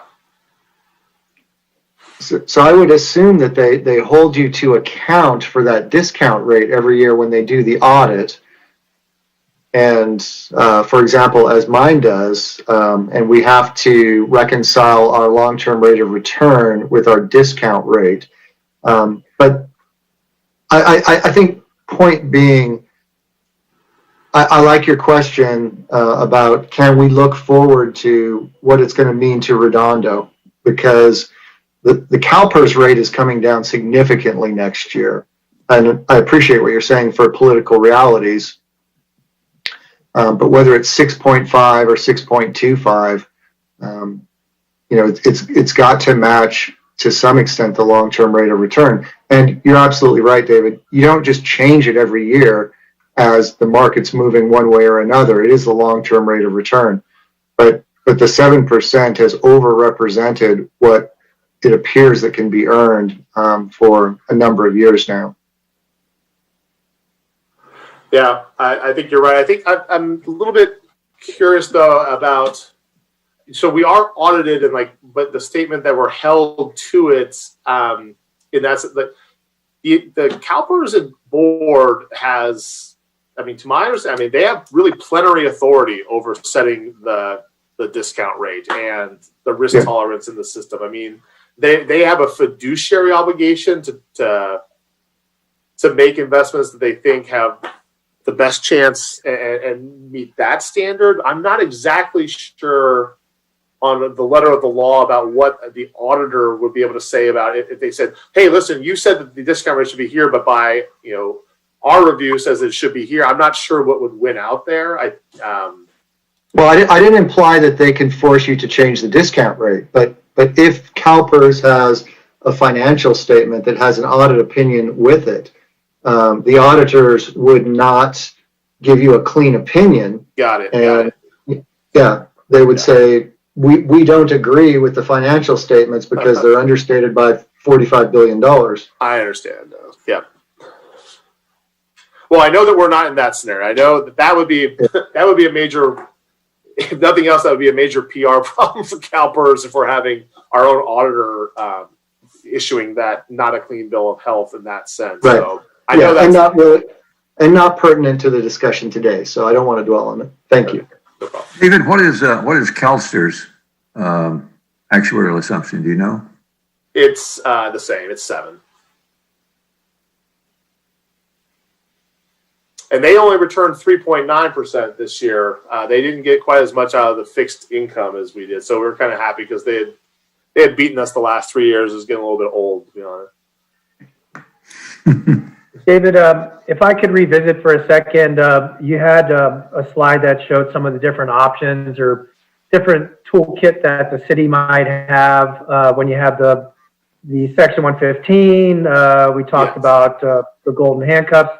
One of the things, and I'm going to go ahead and touch this third rail, was, sorry, Marnie, and anybody from the staff that's still there, that's with us, the member cost sharing that's negotiated through collective bargaining. Can you elaborate on that a little bit and talk about what that looks like, and or what, if you see a lot of that, cities doing that or not very much? Just indulge me for a moment to expand on that, please. Yeah, sure. So there are definitely cities that have made arrangements with their unions, and it doesn't have to be with all at once, just through the collective bargaining process to say, listen, the city is, how do I want to word this? Basically, they've collectively bargained that the members would pay more than the minimum, than the current required contribution to pensions, to their pension. So every employee is paying something. If they're not, it's because they have the very first bullet on that right side there. They have kind of like a grandfathered old employer paid member contribution. And there's more of these out there than you'd think. So for a long time, really going back 10 and 20 years, many cities collectively bargained the other way, to where the city was paying not just the employer contribution, but they also covered the members' contribution from their paycheck. They just reimbursed that line item. So that still exists for a surprising number of cities out there. And just understanding that there's probably been compromises made on salaries and such to more than balance that out. But that's happening a lot. But really, every employee, the blank slate employee is paying money to Calpers automatically from their paycheck. I mean, that comes out automatically. So you could negotiate through the collective bargaining process to have those members pay more. Yep, and that does happen in some cities. It's just what makes most sense between the city and the employee groups. Yeah, I'm just thinking if we're looking at something where the discount rate's going to get changed and it gets changed for 4 years, we're looking at, especially on the safety side, the levels in the 90 percentile on payroll, we may have to partner with our employee unions for a brief period of time in order to be able to meet those obligations. Or the alternative being that we're going to have layoffs and have a thinner number of staff on there in order to meet our obligations. So the idea that that's available in the toolkit for our city council or our staff people, while not popular, certainly I think is important to know as something that is out there, is an adopted practice in more than a few cities, and something to consider as we consider all of these things in making recommendations. So thank you for indulging me. Yeah, no problem. Just want to, for PEPRA members, I've been saying here quite a bit that, when investment performance isn't there, the employer makes up all the costs, and that is largely true. There is one exception, though, for PEPRA members, so those hired after 2013 and on, there are thresholds. It's small, but like those member contributions can go up if the investment performance is lower over time. So they do have a small.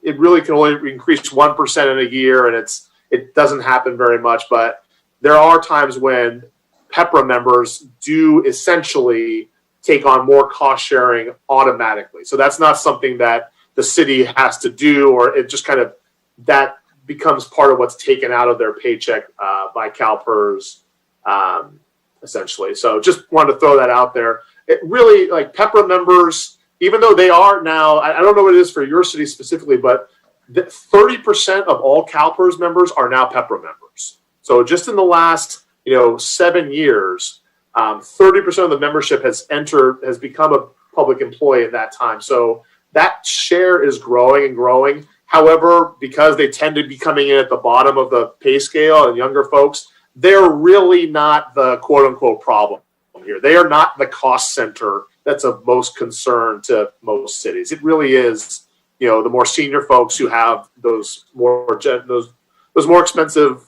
formulas, frankly. I think we're a little bit top heavy on classics. Classic Okay. employees.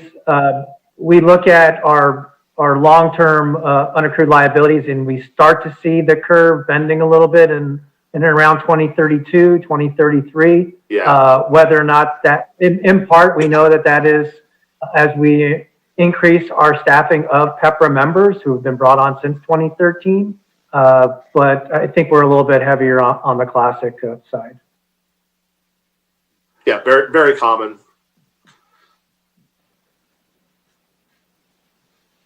So that's all I have in terms of prepared material. Happy to take any further questions if you have any.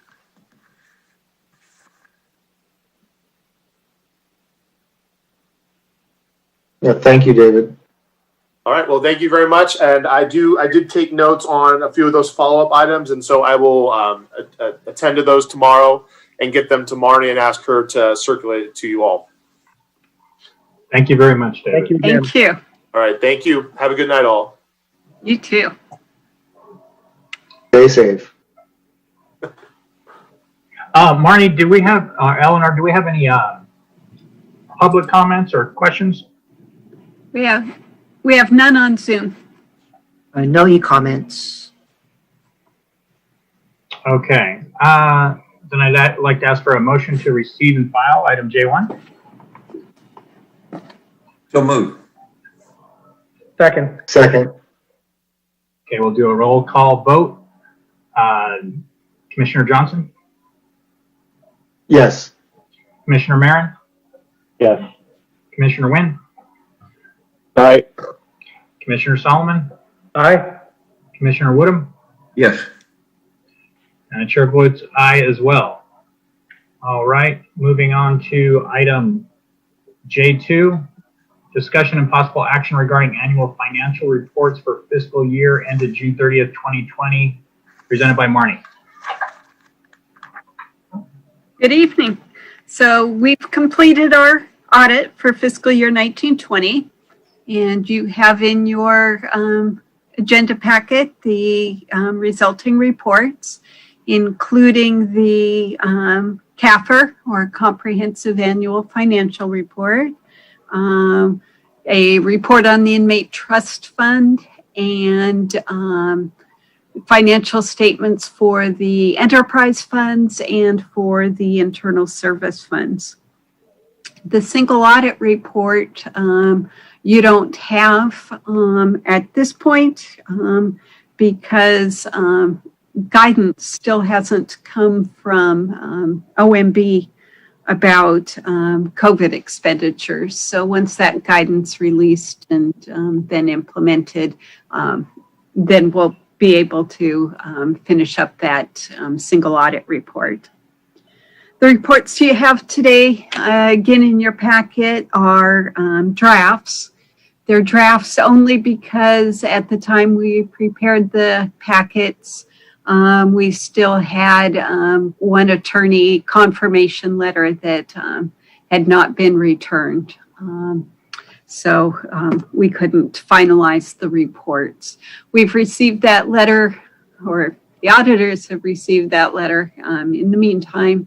So the financial statements are going to the city council for their meeting Tuesday night, and they'll have the final reports in that packet, so you can check that out there. There will be no changes other than draft taken off from the reports. And that brings us to the good news of an unmodified or clean opinion this year. The auditors had no findings. I'll let Brian Gruber partner with Lance Soul and Lunghard, or LSL, our city auditors. He can talk about the audit process itself, and then that additional document you have in your packet of the audit communication letter. So take it away. All right, thank you, Marnie. Good evening, commissioners. Again, my name is Brian Gruber with LSL CPAs. We are the independent auditor engaged by the city to conduct a financial statement audit for the year ended June 30, 2020. In order for the purpose of an audit is to form an opinion on the financial statements that have been provided to you, that the financial statements have been properly stated in accordance with generally accepted accounting principles and can be relied upon, that they're accurately stated in all material respects. In order for us to render our opinion, we must comply with professional standards, which entails obtaining and following up on our understanding of internal controls, policies, and procedures in place at the city, conducting a risk assessment in order to be able to form our opinion. In order to be able to design our procedures for the audit.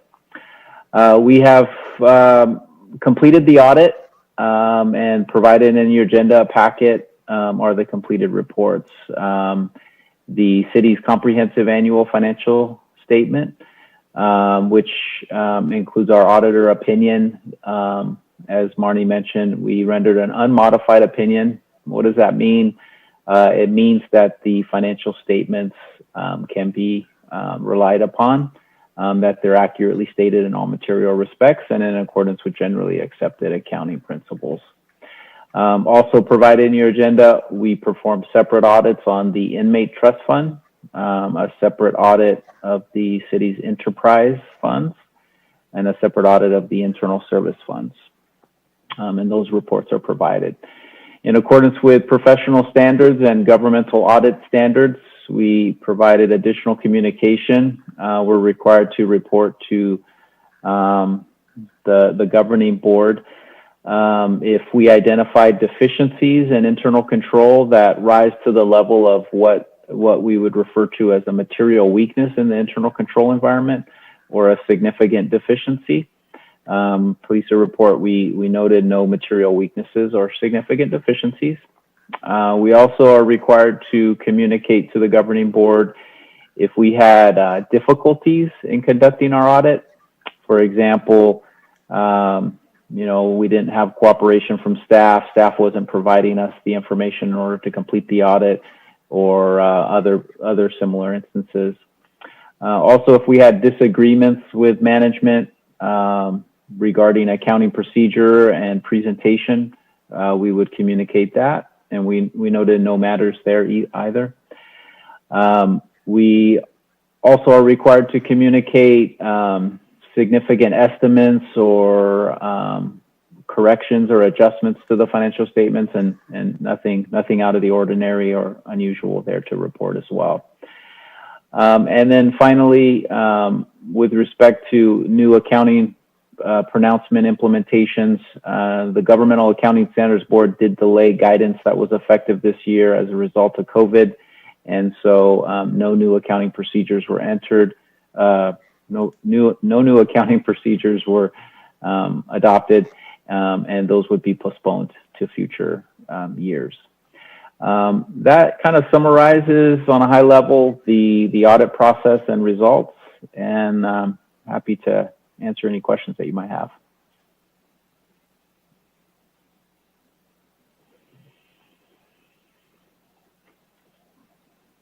Thanks, Brian. Can you tell us about any information in the financial statements related to funding or audit procedures that the city received for any COVID-related benefits? So, well, there's a few different points there. You know, I guess with our audit risk planning and how we went through the process, as you might understand, I mean, you know, we made sure and followed up on procedurally that procedures were being followed consistently and implemented effectively from a procedural perspective of, for example, just how we pay checks and do that kind of stuff. That those procedures were operating effectively from a COVID expenses level, you know, handled a few different ways. You know, as you may be aware, there was some funding that was provided through the state for reimbursement, which will actually occur primarily in fiscal year 2021 for reimbursing expenses for 2020 fiscal year and the subsequent fiscal year as well. Looking at the correct accounting procedure of recording those. And then ultimately also too, with respect to, you know, the single audit, which Marnie alluded to, any federally reimbursed expenses or that are the like must comply and go through single audit and follow the federal guidelines and compliance for those expenses. So, I mean, that's kind of on a high level. I don't know if you were looking for something specific that maybe I didn't address there. I'm glad to follow up more. No, that was great. Thank you, Brian. Brian, as part of this audit, do you assess the creditworthiness of the city? Not specifically. You know, creditworthiness, you know, I guess can be looked at in a variety of ways. You know, obviously the city gets, you know, a credit rating from a rating agency, you know, regularly, you know, and that where they would kind of look through a variety of health factors. For audit purposes, you know, we're tasked with one kind of area in that is that can the city continue as a going concern? Is it in financial crisis and can continue for a period greater than 1 year after the audit date? And so we do look at certain financial credit, you know, areas there. You know, but primarily the purpose of our audit is not designed to rate or to evaluate, you know, those factors. We do look at with respect to debt, the long-term debt that the city has, that you're in compliance with your debt covenants, which might require ratios and things like that. You know, and so we would recalculate those ratios and make sure that you're complying with that. Yeah. All right, thank you.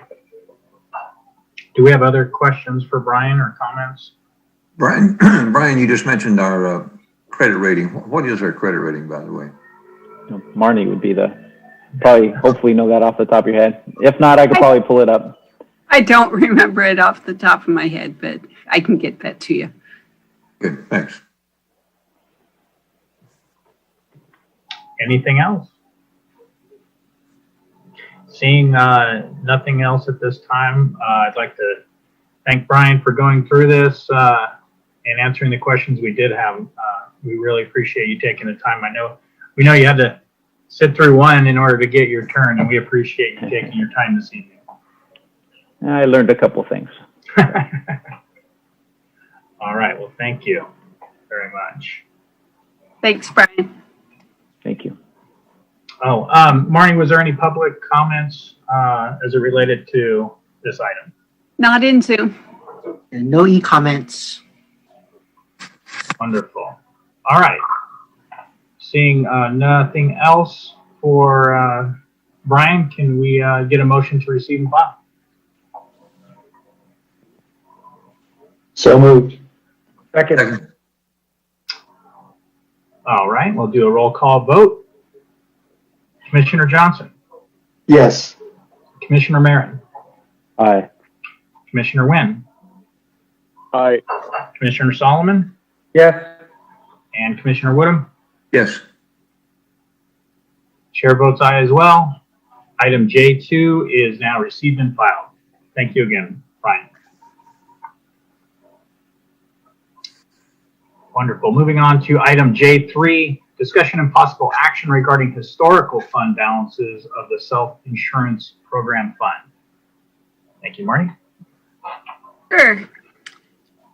As you'll recall, we've been taking a look each month at a different aspect of the Self-Insurance Program Fund.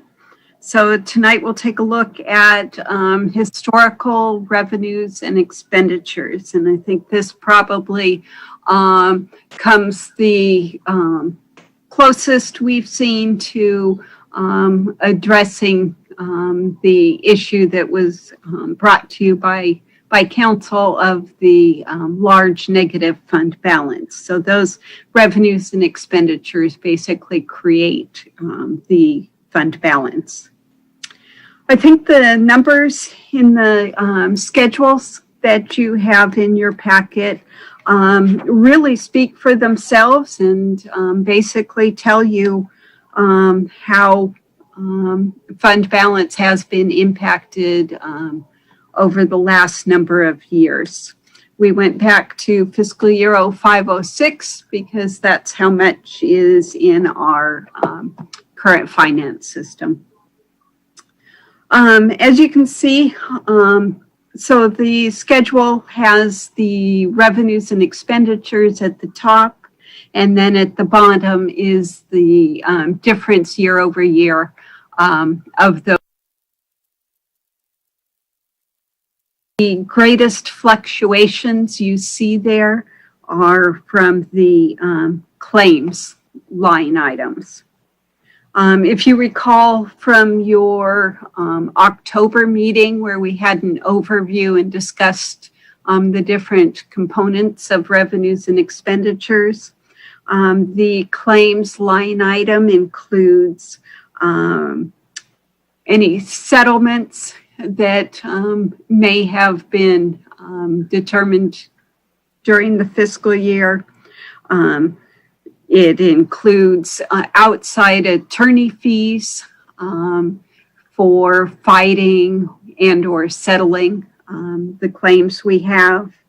It includes medical expenses related to workers' compensation claims. And then it includes the recording of outstanding claims that you heard about last month from the actuary.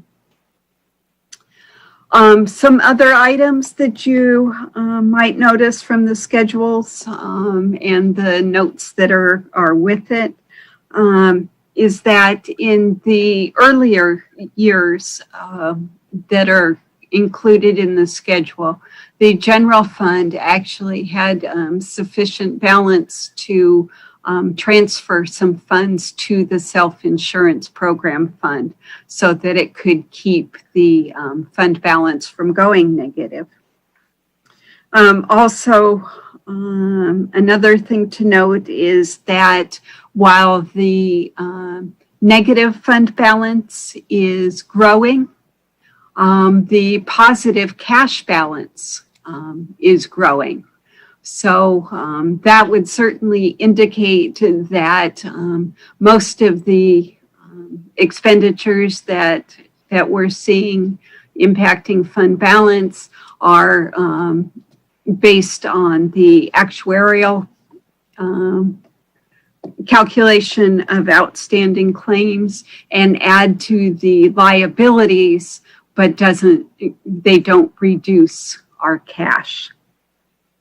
And lastly, for a couple of years during this time period under a different city management, fire department constant manning expenses that were related to workers' comp leave time. Those were actually recorded in the self-insurance fund. Probably lastly is the fiscal year 07-08 determination of a policy by council for the discount rate and the confidence level. And then once that was determined, as opposed to going 100% for everything, that freed up some fund balance in that year, and that was actually transferred to the capital projects fund. And $1 million of that in particular was used for the construction of the North Branch Library. So that's really all I have for tonight's topic. But I'm certainly available to answer any questions you might have. So we haven't been able to transfer any money from this to general fund or capital projects fund in a number of years. Exactly. And that's due primarily to increased costs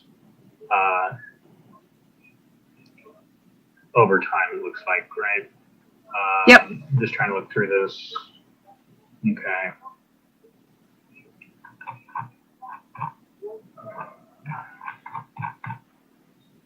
Okay. There's a lot of information here. I appreciate it, Marnie.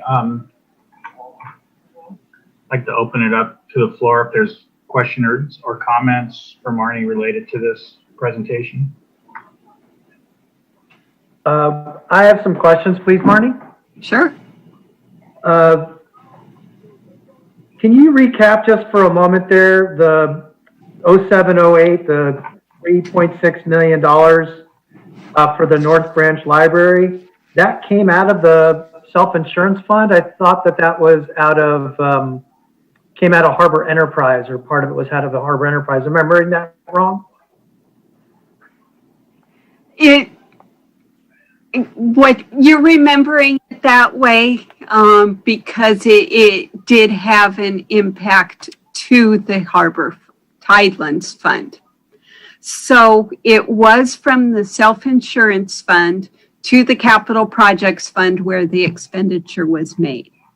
However, what you're recalling is that the Coastal Commission took a look at that transaction because the Harbor Tidelands Fund pays into the self-insurance fund.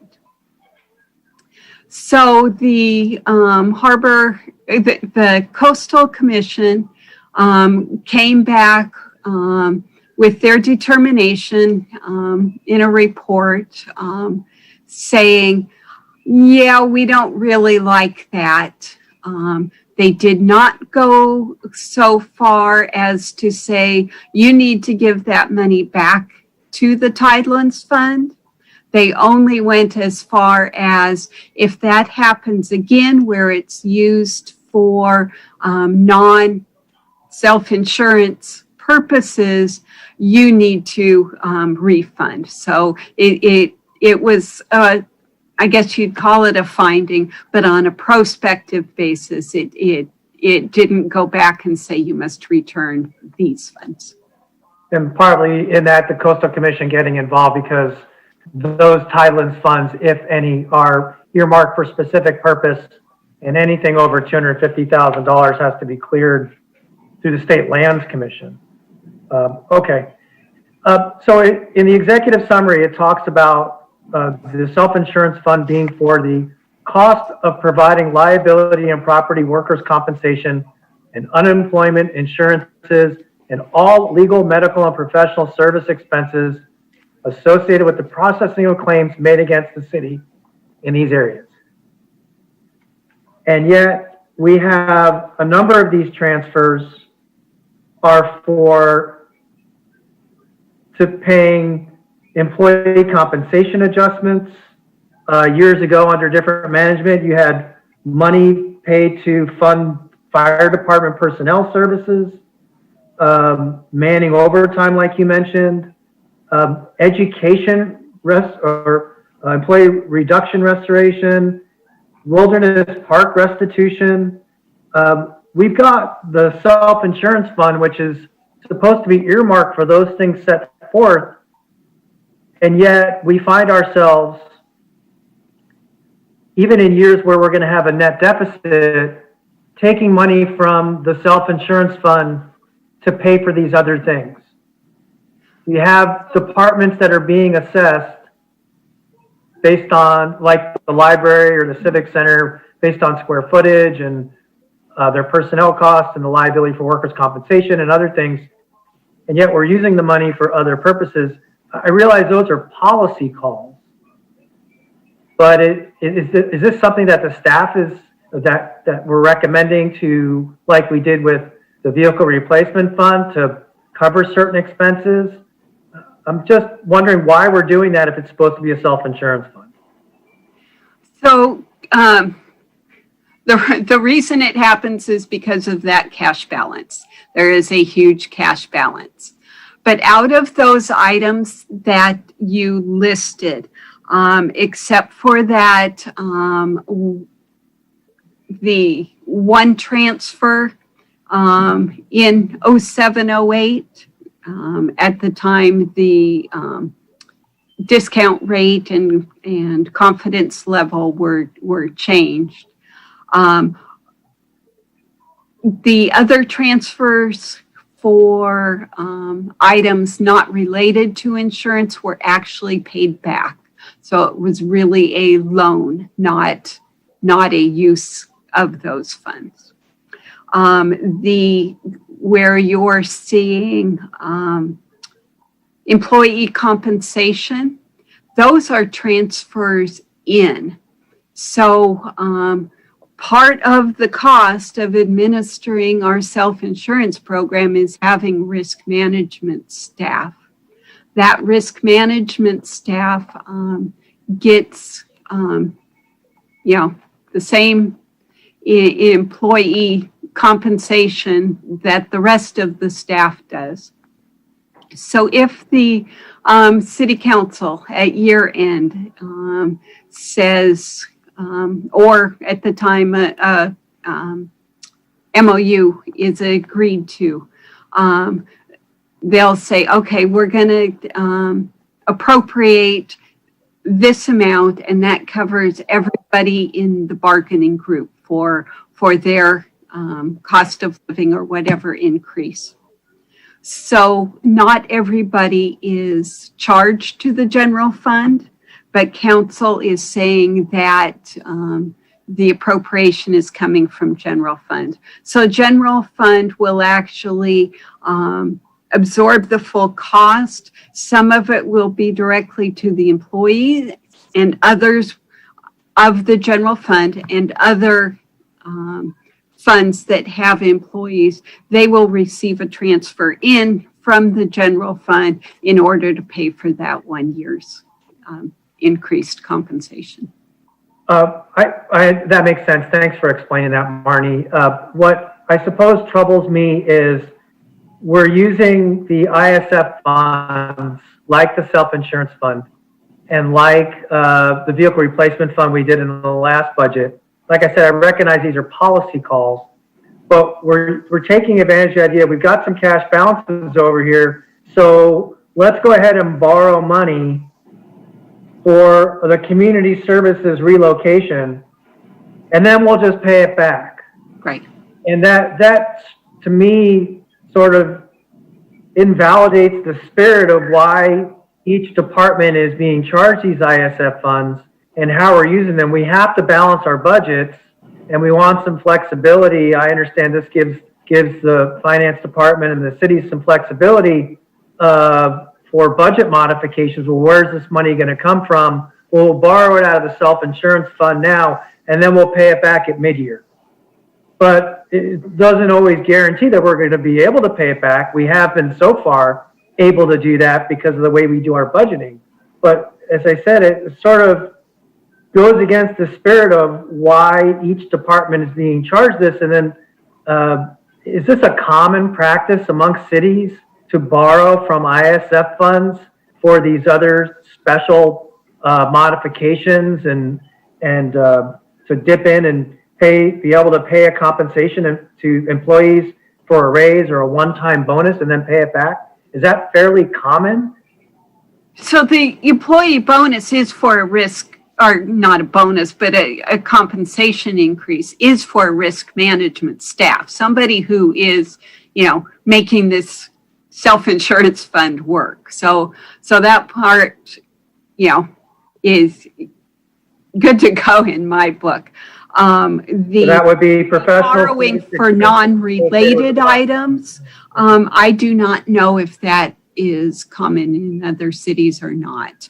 I live in the city of LA, and I know they do that with DWP a lot, but but LA isn't one that anybody would compare themselves to. Yeah. Okay, like I said, I understand that it gives the staff some flexibility, but I think you play a little bit of a dangerous game when you're borrowing the money with I wouldn't call it a hope because it's a numbers game and you guys know what you're doing. The idea that, we're going to pay it back at mid-year, but we're going to be able to borrow it now in order to do that. Not just with this fund, but with some of the others as well. Because we might have a big settlement that comes in and then not have the money to be able to pay it maybe, or have to liquidate an asset in order to pay it. Because we look at what the net position is and we're in negative net positions. I know some of that's going to be reserves, but I think you take a chance, especially when our cash balance is going down and our net position is going down. Yeah, so in this fund, you'll notice that has not happened in almost 10 years. Where our net position hasn't changed? Where we've borrowed from the fund. Well, essentially, to me, when you're if you look at the community services relocation loan, so what was that? Yeah, so that was in fiscal year 10-11, 10 years. Okay. So I realize that's under different management. Yep. And then you have some of the other things that were in 2000, 2008. Even before, yeah. Yeah, but then you've got the Manning overtime taking place in 2012 and 2013. You're saying that's Manning overtime is for risk management? So that was for the fire department, but the thought process there, which the current management has not seen to carry on, is that, and I know Mel Samples brings this up a lot, the cost of having to backfill an employee who is out on workers' comp. So, you can probably debate that either way. Is that a workers' comp cost? And the feeling at the time was, yes, that is a workers' comp cost. Therefore, it belongs in the self-insurance fund. Current management has, like I said, not followed through with that philosophy. Okay, so that was an interpretation at that time of that charge, allowing for them to do that. Yep. Okay. One other couple of questions. Does the money that we're setting aside there that's represented as part of the cost, and we got legal fees, loss adjustment expense, does that include reserves for potential claims as well, right? Right. Okay. So we had a pretty big number there in 2018 and 2019 on liability and property claims. That would have been in part a reserve on potential claims. And then for the workers' compensation claims in 2017, 2018, that $3.5 million, that was actual, right? So they both are all the different components. You know, some of it is cash payments going out, and some of it is the future outstanding claims. Okay. Because when we budget for workers' comp, we've been budgeting around $2 million, and that's where I thought that, and please correct me if I'm wrong, and I'm sure I am, but we've been budgeting at around $2 million in workers' comp expenses. And that's what we've been basing our ISF charges for the different departments on, for each department based on their personnel. Well, actually, we do. We base the charges on actual expenditures, not on budgeted. For personnel within that department, or that's being charged for every line item. Yeah. Every line item. Okay. Yeah. I'm glad to see then that the transfers to fund employees' compensation adjustments that we did in 2018, 2019. Those are payments into the fund, if I heard you correctly. Yes. Okay. And that we're not using the fund any longer for some of these tangential items like loaning money for community service relocation or the North Branch Library, or taking money out for other personnel expenses that may not be associated with risk management. Okay. Thank you, Marnie. You're welcome. Okay. Quick question on I understand the risk management personnel costs. Those are the people that are doing this work. That makes sense. What's not completely clear to me though is why that amount fluctuates as much as it does. If you just look at 17-18, it's 360,000, and then 18-19 it drops to 60,000, and then back up to 278,000. Yeah. Noted that as well, and so we put a note in there about that the personnel costs also include GASB 68 and GASB 75 expenditures related to pension and OPEB unfunded liabilities.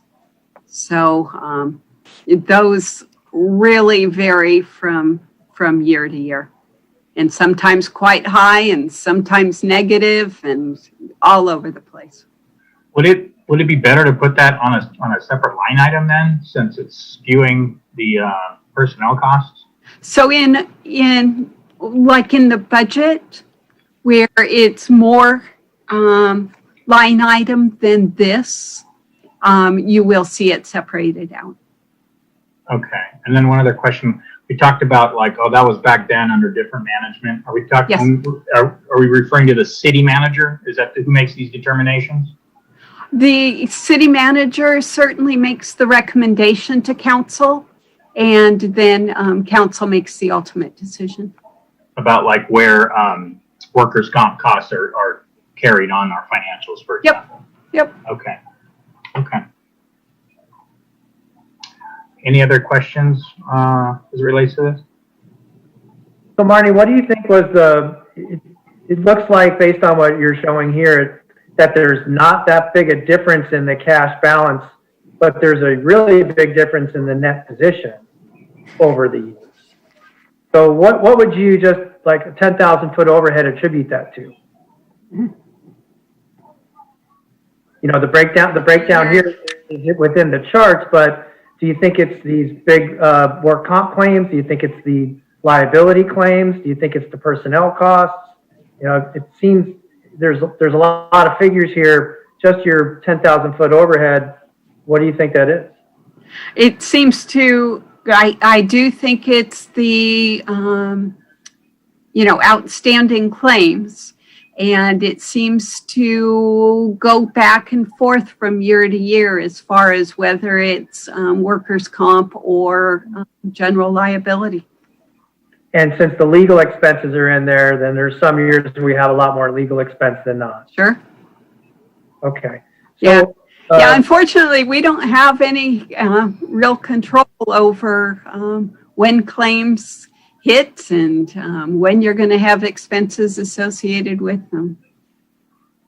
Okay. So does the city attorney, as part of their budget, as part of their general fund budget, how does that interface with what we're looking at here in the self-insurance fund for, say, legal fees or outside counsel associated with potential liability claims? So only as they turn into claims or are certain that it will become a claim is it charged to the self-insurance fund.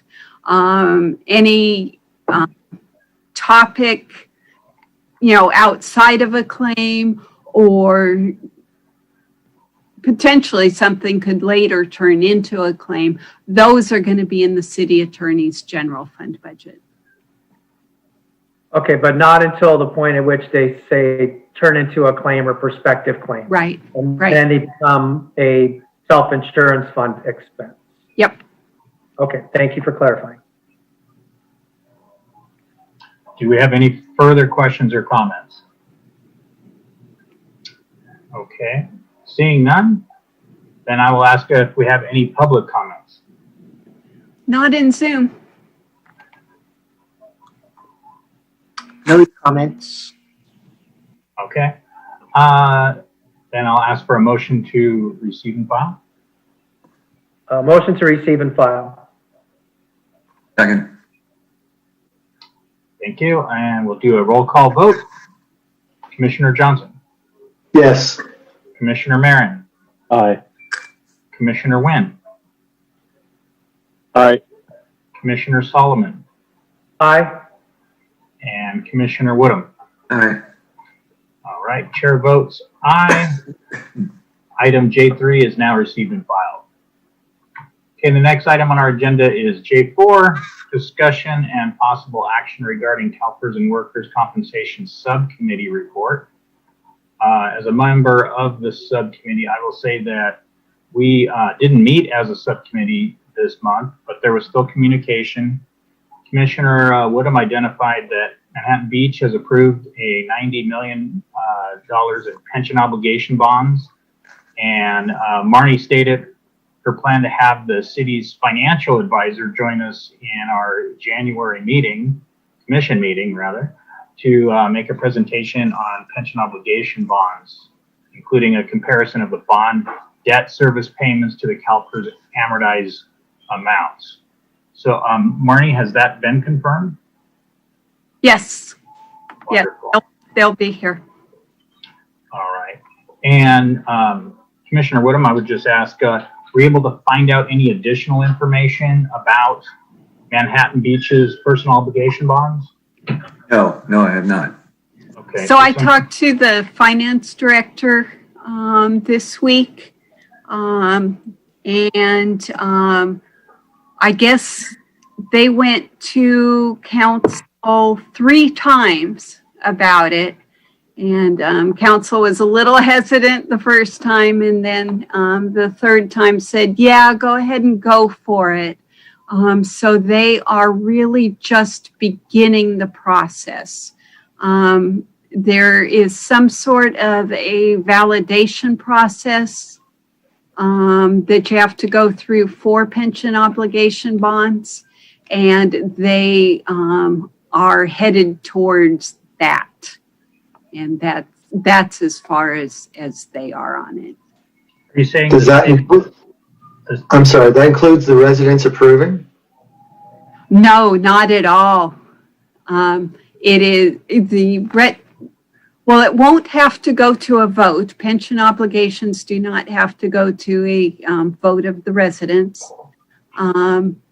But yeah, this validation process, I think, takes 90 days. And in January, you'll find out more about that. I don't recall all the details of the validation process, but then they will begin to get ready to issue bonds, which will probably take a couple of months. And did you say that was presented to City Council by the city's finance department or whom? Yeah, together with their financial advisor. Okay. Well, Isn't Tim, their treasurer, handle their investments, or their financial advisor, meaning their consultant? Consultant. Okay, thank you. so the gentleman that's going to join us in January, is he also kind of function as a consultant to our city treasurer when it comes to things like this?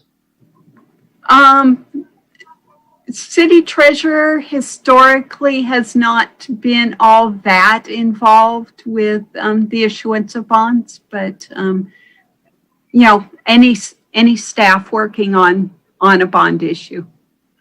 Okay, because as I recall, when Steve Deals joined us and we actually brought this up to him, he didn't seem like in my opinion, it didn't sound like he had much appetite for it. He said he didn't think anybody else was interested in doing it too. I think the fact that our neighboring city is going through this process right now and is a couple steps ahead of us is a tremendous benefit to us to see what they're doing, why they're doing it, and how they're going to accomplish it.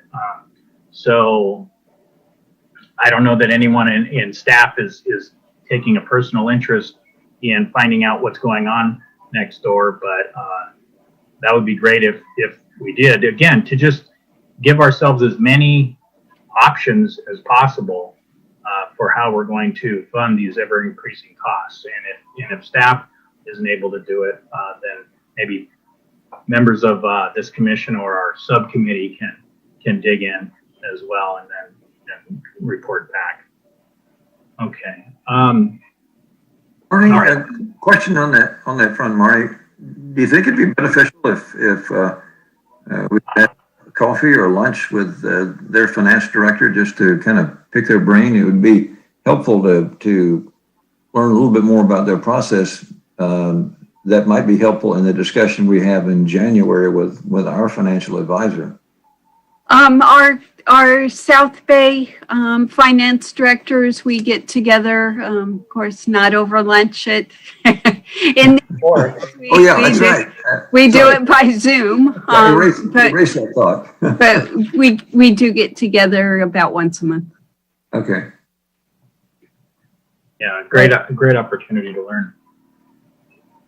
Marty, unrelated to the POB for a second, although I wasn't at the last meeting, I watched it and there was a discussion, and I know the commission sent a letter to the council asking about the additional actuarial information on the workers' compensation costs. Do we know if the council addressed that at all, or do we think that it will be addressed? It doesn't seem like it. I would receive a referral to staff from council if they wanted to proceed.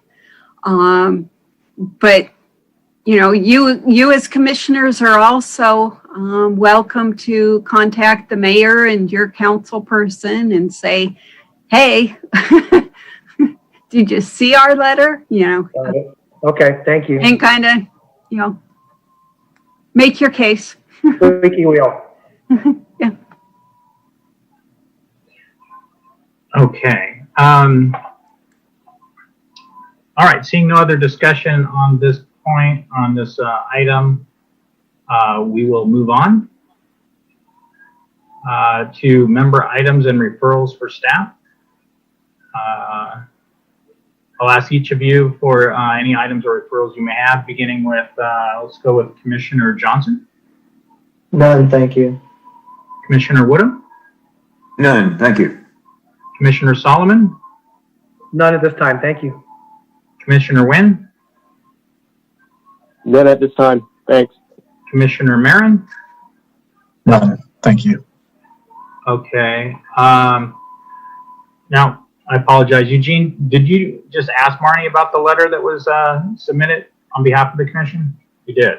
I did, And- yes. Yeah, and Marnie, you said there was, because that's one thing I was going to bring up as well. I looked, I don't see, not that it was agendized, but I didn't see where there was any discussion in the last 2 city council meetings that happened since then.